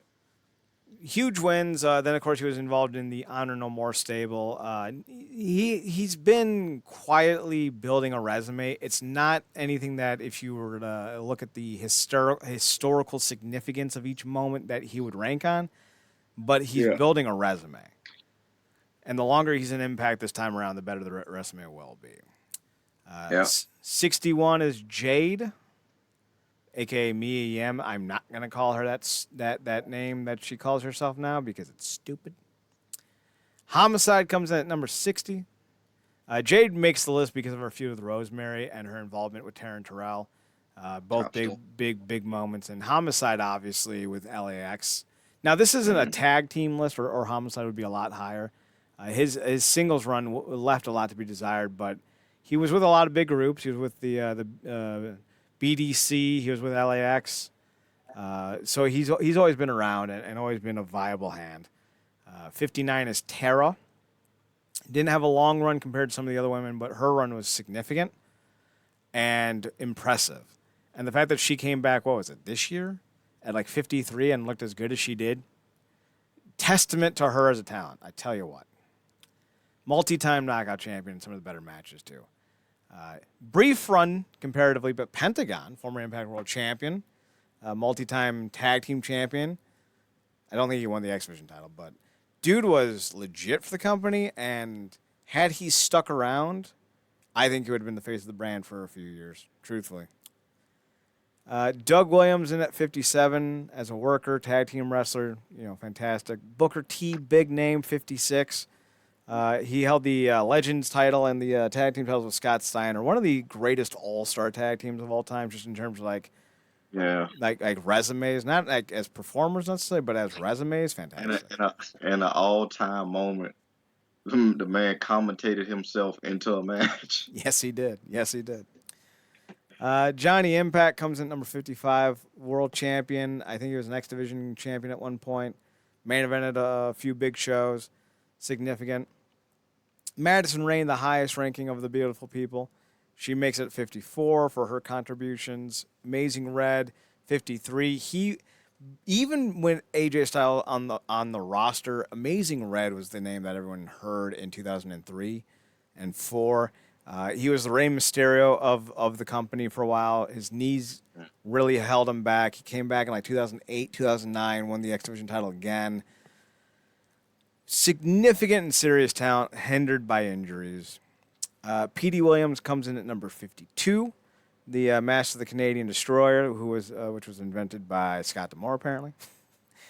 And PD's run, especially as the captain of Team Canada, one of the greatest stables of all time, significant, serious, worth respecting, and going back and checking out. I hope he comes back one day. Trey Miguel comes in at number 51, one of the, I'd say, top 10 X Division champions of all time right now. And now he's the Impact Tag Team Champions with Zachary Wentz. We'll see what happens with them going forward. Kenny Ken Shamrock comes in at number 50. He was the first world champion in the company. He won the NWA's World Heavyweight Championship in the first show of the company. And then he came back nearly 60 in some of the best shape I've ever seen a human being be in.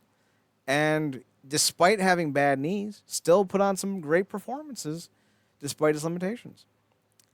Taya Valkyrie is number 49. Her laundry list of knockouts accomplishments are impressive and noteworthy.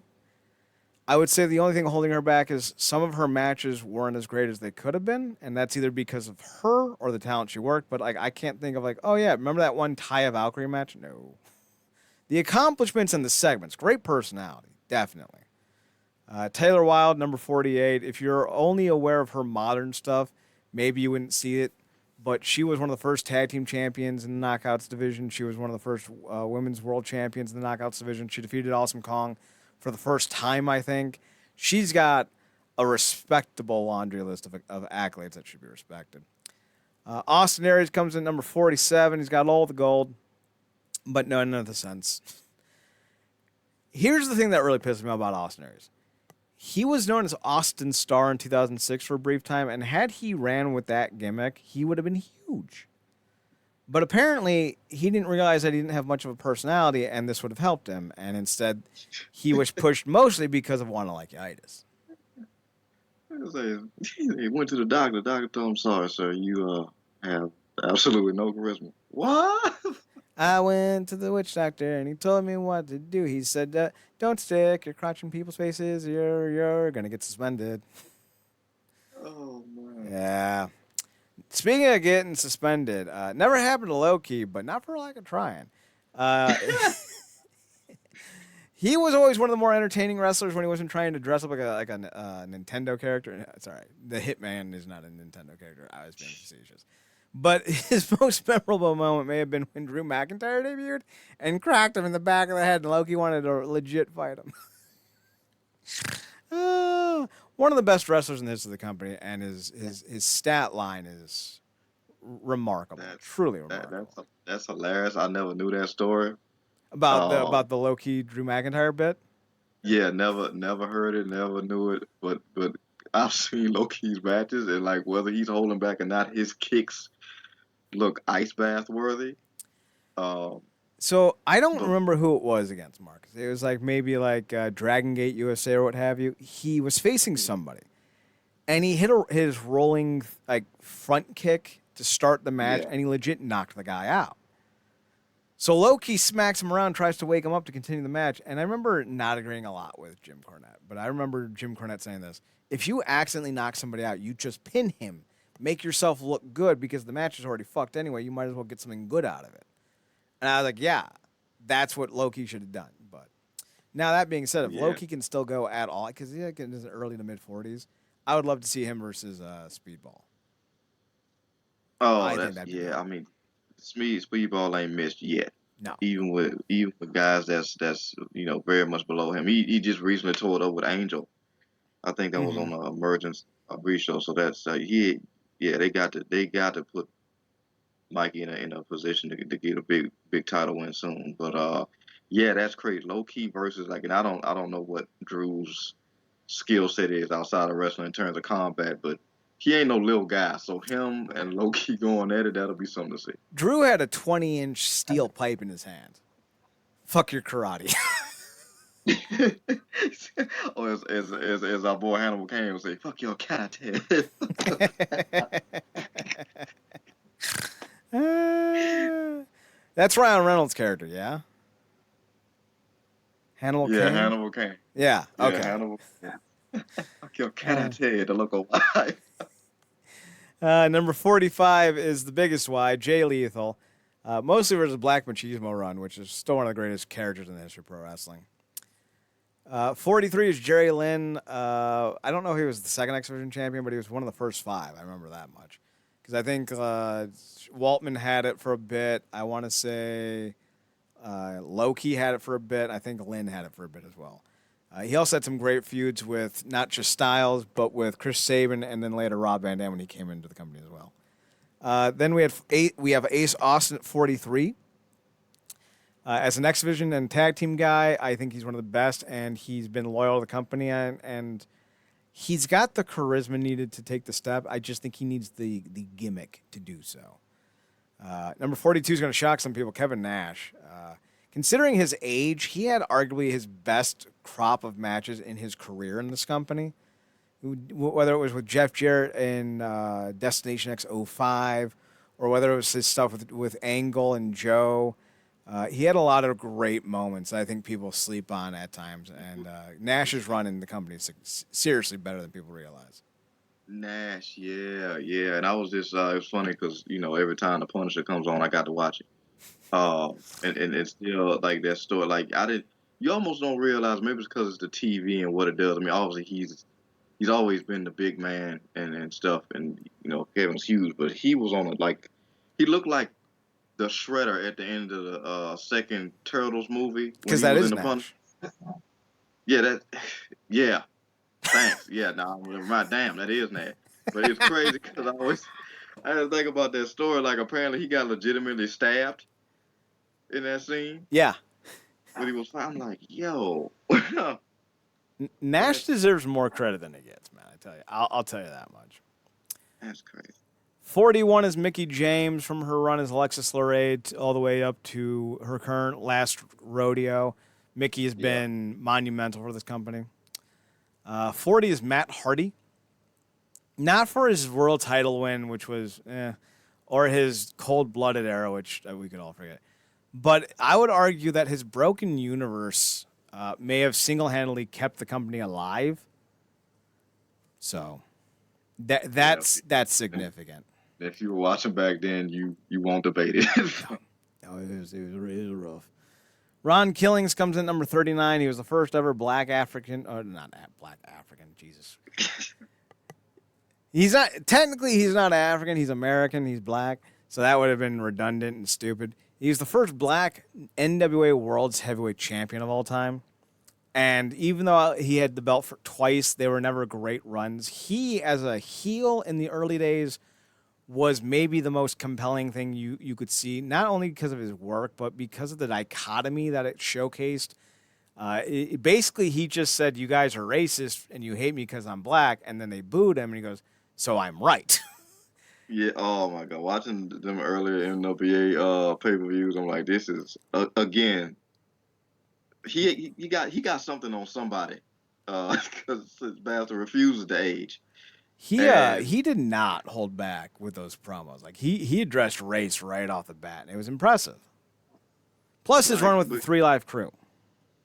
yeah, look, man, he's one of man. He kind of reminds me, and I think you would agree with this, with somebody like Sting, where we've literally watched him live like out multiple lives in the business, Yes, and yes. then not just talk about characters, like it, like obviously the part of the character stuff, but it's like literally you really don't know how much has been packed in and stuff that they've done. So it's insane. Yeah, he really is like a Hall of Famer legend. All the words, all the praise. Like Ron Mm-hmm. Killings is that guy.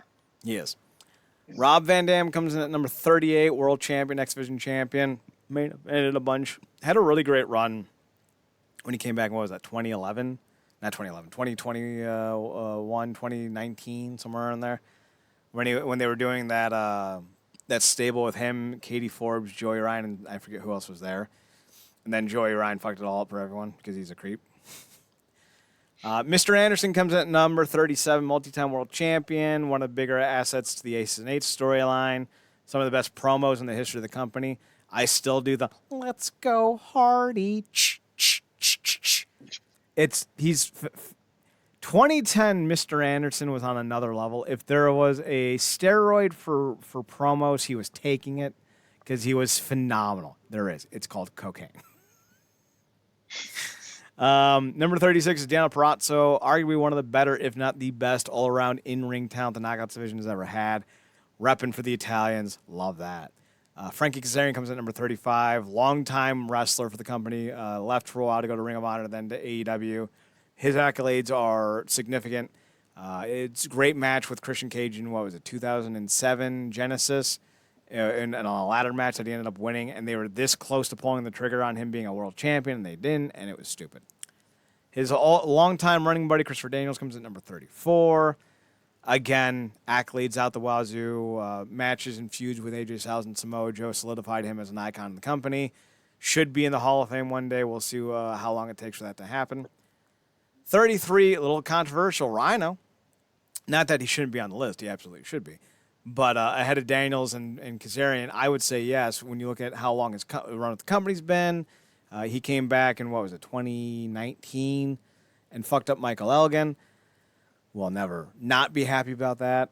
Former NWA World Champion, Tag Team Champion, feuded with everyone and their brother, one of the bigger stars in the history of the company, and one of the bigger stars in the history of the sport. So, like, And can't and is he the only other person to participate in Elevation X? James Storm, him, and Styles.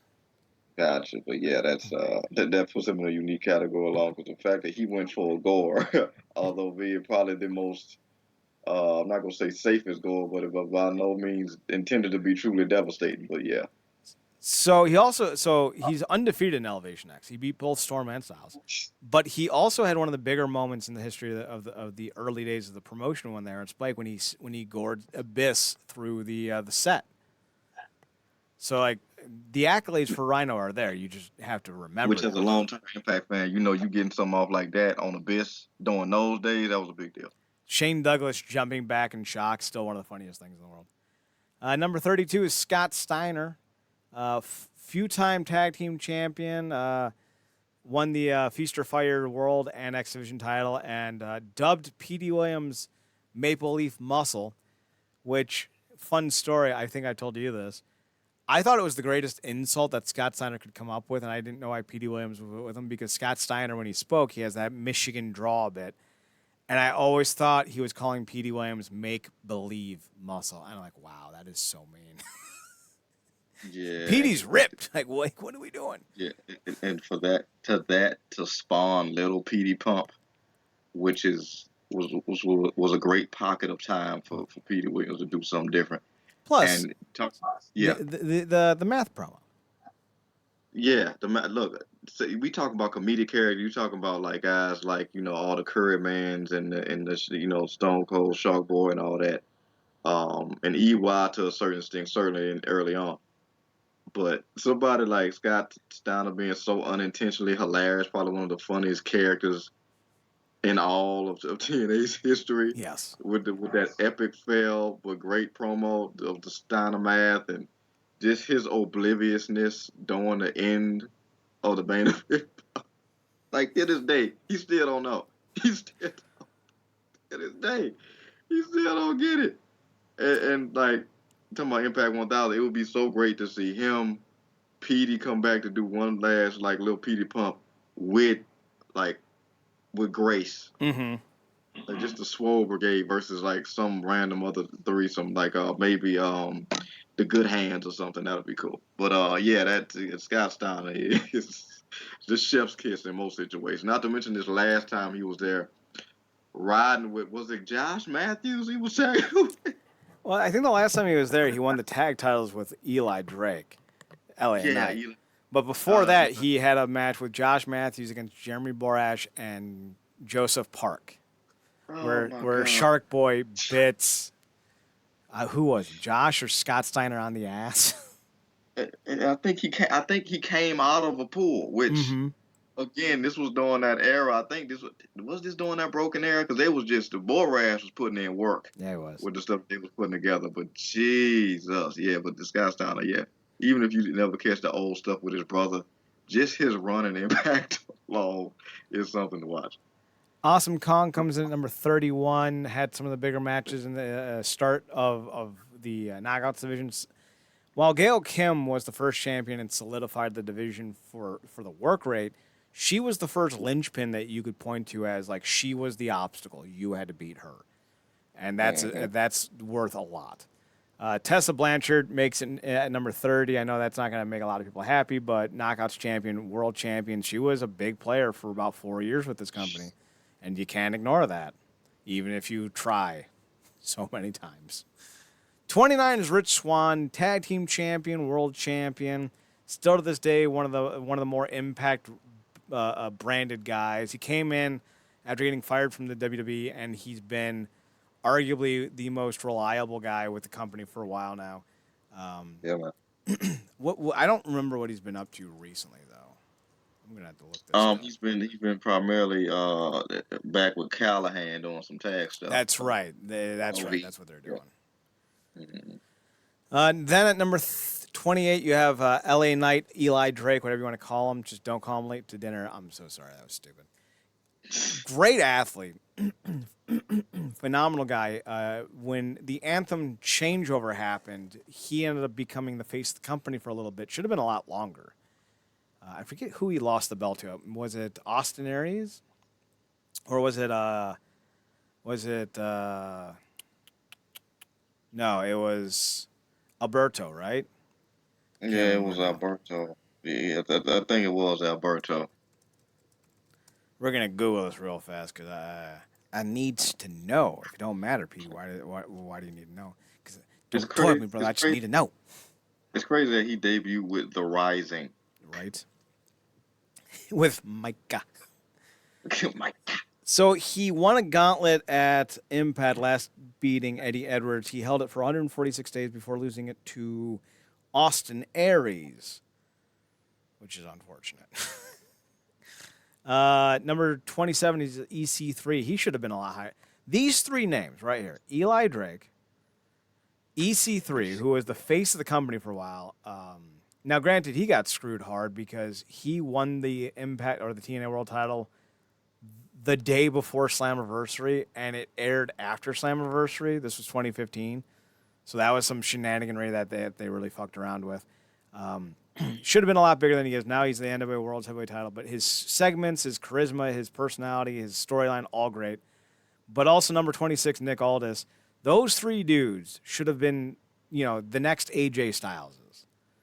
And for one reason or another, like Eli Drake quit the company because he was being asked to fight with women, and he didn't like that, so they let him go. EC3 left the company to go to NXT, and they completely botched him. And Nick Aldis left the company twice, once to go to GFW with Jeff Jarrett, the other time to go to WWE as a producer.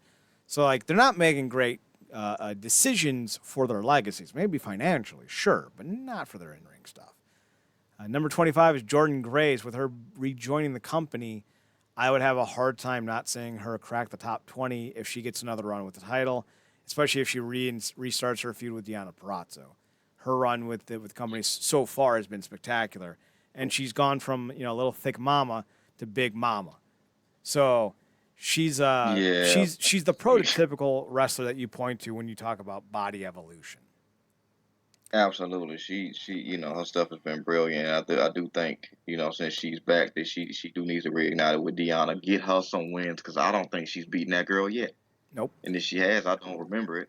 So they need to square that. And then now, because the whole thing was she couldn't go after the title as long as Deanna had it. She don't have it, but she got to square that business. And then I think she could give our girl Trinity an absolute problem to deal with. Mm-hmm. So yeah, I'm very much looking forward to that. Yeah, but her body transformation is nuts. Speaking of impressive body transformations, Brian Cage was a cruiserweight at one point in his career. Then he became a Jack Swole Swolverine who won the world title and had some really good matches. His career should have been a lot bigger in the company, but again, he was one of those who took the money and ran. Then we have Christian Cage at number 23, multi-time NWA World's Heavyweight Champion. He won the Impact World title when he came back like 2 years ago. He shouldn't have been the one to beat Kenny to bring the belt back, but he did drop it to Josh Alexander, so at least he did the JOB appropriately. 22 is the enforcer of Team Canada, Bobby Roode, multi-time world champion, Team Canada, beer money. Significant career. One of the staples of the company. This one, I think, in hindsight, may have been too high, but I'm not too mad about it. Drew McIntyre, 21. His run with Bobby Lashley and Alberto El Patron in like 2017, 2018, 2016, those years kept the company alive, and a lot of it had to do with the fact that Drew McIntyre was as popular as he was and was as good as he was. So I feel like, you can't respect the company's survival rate without giving the survivalist of champions the rub he deserves. Number 20 is Raven. Again, he was probably the biggest free agent signing after the company started. His run through the first 4 years extremely memorable, great matches. Not in the prime of his career, but still pretty close. And his win at 2005 Slammiversary put the bow on a rough summer that there was some hope down the line. And if it wasn't for the fact that Spike TV wanted a former WCW star to be champion at the time, Raven probably would have been champion for a lot longer than he was.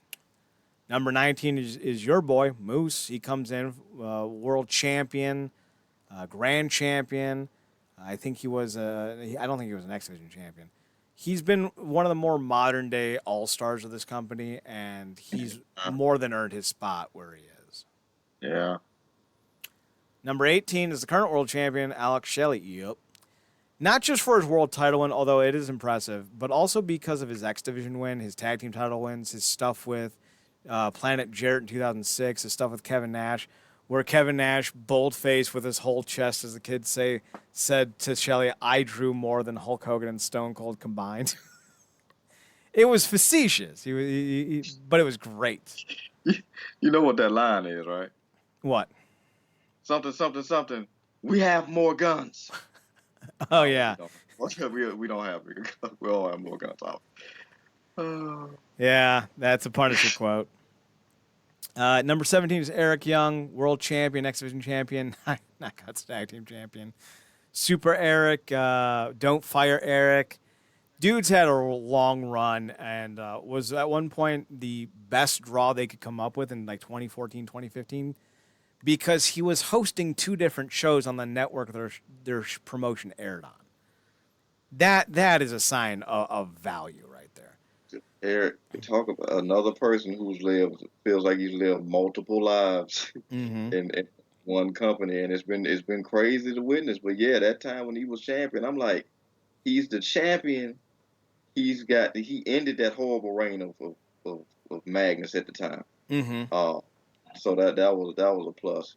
He really showed up as a champion and put in the work while he was a champion. And I'm like, this dude is a champion, and he got like 3 shows, and they're not bad. They're not bad. For what they was on, for what he was doing, they wasn't bad. But that was great. Number 16 is Josh Alexander, probably the ace of the company, if we're being honest. It used to be Eddie, but Eddie's gotten a little out of shape. He's gotten a little bit older. Josh is the prime guy at the moment, and he's still the top dog. If you would have told me when the North was revving up and getting hot that he would be where he is now and done what he's done for the company, I wouldn't have believed you. But it's been brilliant to watch. Sad to see what's happened to the other end of the North. And no shot at Ethan because he's good, but it feels like it's been a tale of 2 cities, One's valued, one's not. This may be too low for some, but Samoa Joe comes in number 15. His run with Kurt Angle, X Division world title, tag team titles, one of the all-time greats. Again, it was one of those things where he got himself out of shape. He slowed down in his prime, which is always a problem, and his promos were not as good as people want to remember. But his matches were still pretty fantastic, and he was somebody who, at his peak, was very rarely, if ever, truly challenged, save for our number one guy, which we'll get to. Jeff Hardy comes at number 14. Twice he came in as the biggest free agent in wrestling. In 2004, when he debuted with NWA TNA against AJ Styles for the X Division title, it broke the internet. Granted, it was easier to break the internet back then because everyone had dial-up. The second time around in 2010, he gave a lot of fans hope that the Hulk Hogan era wouldn't suck. It was false hope, but he still gave it. 13 goes to Bully Ray. I just realized that Devon's not on this list. I'm not sorry about that at all. Devon, you as a singles wrestler, you kind of sucked. Bully Ray was the linchpin of Team 3D, the Aces and Eights. He was one of the big proponents of the main event Mafia frontline feud. Say what you will about his personality, his real life issues, his jaggedness, if you will. He's impacted the company significantly, and I don't think that can be denied. Yes, and acted to the point where at one point I was like, is he actually banging Brooke Hogan? Like was Well, he was banging Velvet Sky. Speaking of banging Velvet Sky, number 12 is Chris Sabin. ah As good as Shelley has been, Sabin, to me, will always be a top guy in the history of this company. What he did in the X division, the tag team division, as a headliner, I think he's a guy who, even though he's 40, 41, could still be a headliner for this company. He just needs to be given the right angle to do so. And I still think that when he won the belt a decade ago, they did him a disservice with how with the run as a whole. I think he could have really broken out as a star, and they didn't think so, and they put the belt back on Bully, and I think that was a mistake. yeah, he was another one that suffered during that Aces and A's run. I think him and Aries because they just ended up suffering for the overall overdrawn narrative that became the Aces and Eights. But they didn't get a real opportunity to stand out as champions on their own, and that whole thing with him kind of just seems like a complete blur, you know. So hopefully this time around he can get a better thing. I think the stuff that they're doing with him and Leo is great because he legitimately got, if you will, to quote R Truth, Mm-hmm. in a way that makes it believable, even with somebody as much experienced and as good as he is. So that's good. But his legacy with the in the X division is makes him the Hall of Famer. Down the line for Yeah, sure. for sure. Number 11 is Bobby Lashley. I know that's going to make you happy. He was Kurt Angle 2.0 with how they booked him, and when you're booked that significantly and that seriously, I don't know how you don't make the top of this list, at least near the top of this list. Look, man. He had the run and impact that he didn't get with his first run in WWE, and I don't think he gets to where he does in his second run with WWE if he didn't get the run that he had in Impact. Agreed. Yeah. Sincerely agree. Number 10 is Rosemary, Courtney Rush, or whatever you want to call her. She's the second best knockout of all time. Her matches have been great. After her knee injury, she did slow down a bit, and she hasn't been the same worker since, but she's the best character the knockouts have ever had, without even an exception. She's a great tag team worker still. She knows, the old saying, like so-and-so knew the assignment. Rosemary knows the assignment at all times. Number 9 is Abyss. I feel like that should be self-explanatory. Hardcore singles matches, tag team titles. Like he started Decay. He feuded with Raven and Rhino and Sabu in 2005 in some of the best and most barbaric matches ever. Former NWA World's Champion, and won the belt in a unique way because at the time the promotion said that if you won or lost the match via disqualification, whoever you were facing, so like if you hit somebody with a steel chair and you get caught, title switches hands. Now, Jarrett did a lot of dumb shit, and he never lost the belt that way, but Sting did. He hoisted Abyss upside down and beat him with a baseball bat, and he lost the belt to Abyss via disqualification. Fun little fact. Yeah, when you hear women talk about relationships and they go, "I gave my entire 20s to that relationship," Abyss gave his entire body Yeah. to that character and that company to do all the stuff that he did. So yeah, absolutely, rightfully so, is a Hall of Famer. And you're looking at a Hall caliber, some of the best stuff. He's definitely in there. So yeah, Number 8, Sammy Callahan, world champion. The OVE was huge. They brought back the Barbed Wire Massacre just because of them. His feud with Eddie, Dreamer, Rich Swann, Kenny Omega, Moose. Who hasn't he feuded with? He's been fantastic.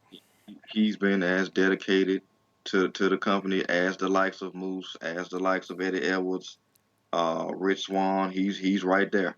Mm-hmm. He's right. Number 7 is Eddie Edwards, world champion 2 or 3 times over, tag team champion multiple times. He's been the guy that you can lean on for a great main event at any point in time for any reason. You know, Yeah. he has been the ace of the company for the last 6 7 years, and if he wants to, hit the gym a little bit, change his diet, I think he could get back there. I really do. I don't think he's so far removed that he's not still within the reach of his prime, but he could be. He really could be. Number 6 is James Storm, multi-time world tag team champion, world champion, one of the best promos the company ever had, one of the first homegrown stars to actually develop. He was on the first or second or third show in the company's history. He had a longer run with the company than AJ Styles. So yeah, significant to say the least. Absolutely. Yeah. Number 5 is Gail Kim. I feel like that shouldn't need an explanation. Greatest knockout of all time. So obviously she's number 5. Yeah. Number 4 is Jeff Jarrett, founder of the company, world champion. Some of the best feuds, some of the best storylines. His stuff with Kurt Angle was great. His double J, double MA, double J, whatever it was, the mixed martial arts challenge was hilarious. Great mind for the business, great eye for talent. That's really all you need to say about Jarrett. You want to talk about a true a-hole menace? Go back and watch some of them earlier NWA pay-per-views. This pastor was a menace. He was. Great worker, too, though, and deserves the credit for that. Number 3 is AJ Styles, face that built the place, X Division champion, first time over. Some of the best storylines and matches have come with him. Some of the best feuds with Styles and Daniels and Angle, all because of Styles. The best worker, I shouldn't say the best worker. He was the first best worker the company ever had. Yeah, he was the emblem on the Mercedes. The big star of the promotion for about a decade was Sting, world champion multi times over, some of the biggest feuds of all time. Without Sting, I don't think the company gets to where it was for Hulk Hogan to kill it. Right? You have literally got to have watched the company as long as we have to really get the happiness and the evil of that Sting. Right. It is a thing. Sting comes in number 2. Number 1, though, it's got to be Kurt Angle. So between 2006 and 2012, there was no better wrestler on the face of the planet than Kurt Angle. He had better matches in Impact and TNA than he ever did in WWE. Now that may offend some people, but that's only because you haven't seen his body of work. He worked in New Japan, and if you're looking at the image right now, yes, that is a young Tetsuya Naito behind him. Because he went to New Japan and fought guys like Brock wasn't in New Japan. That was the IGF. He fought Yuji Nagata, and I think he fought Shinsuke Nakamura too. So Kurt's body of work speaks for itself. Multi-time everything.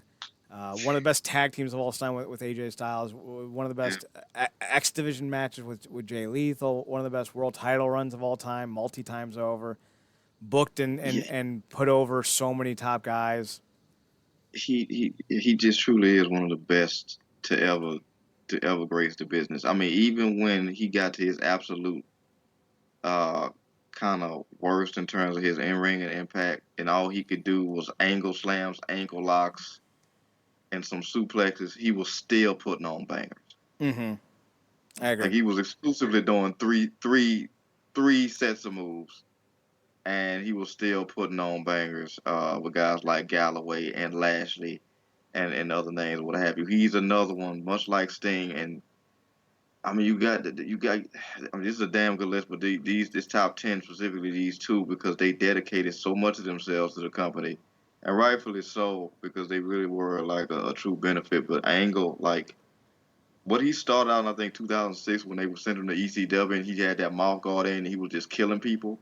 Mm-hmm. The beginnings of that was fully realized in Impact, and he still has to this day probably one of the greatest Guess Who's Here promo packages with him going, yeah, it's like till this day, it's one of the greatest Guess who's coming home for Christmas situations. Like it's brilliant, man. You missed Perk Angle, you missed a hell of a run. You really did. We've been on for 2 hours, so any NWA discussion is gonna have to wait because I'm done. They made us wait. Fuck yeah, they can wait. Yeah, it's one where I am. It's 12 where he is. Like we're good. We're gonna go get some food. So we're gonna end the show here. RealNerdCorp.com, RealNerdCorp.com. We're on Twitter, NERDCRP. We are on our personals. Marcus, you can be found on Twitter at ParadoxKid, ParadoxKid. That's me. You can also find him on his other podcast via Twitter at.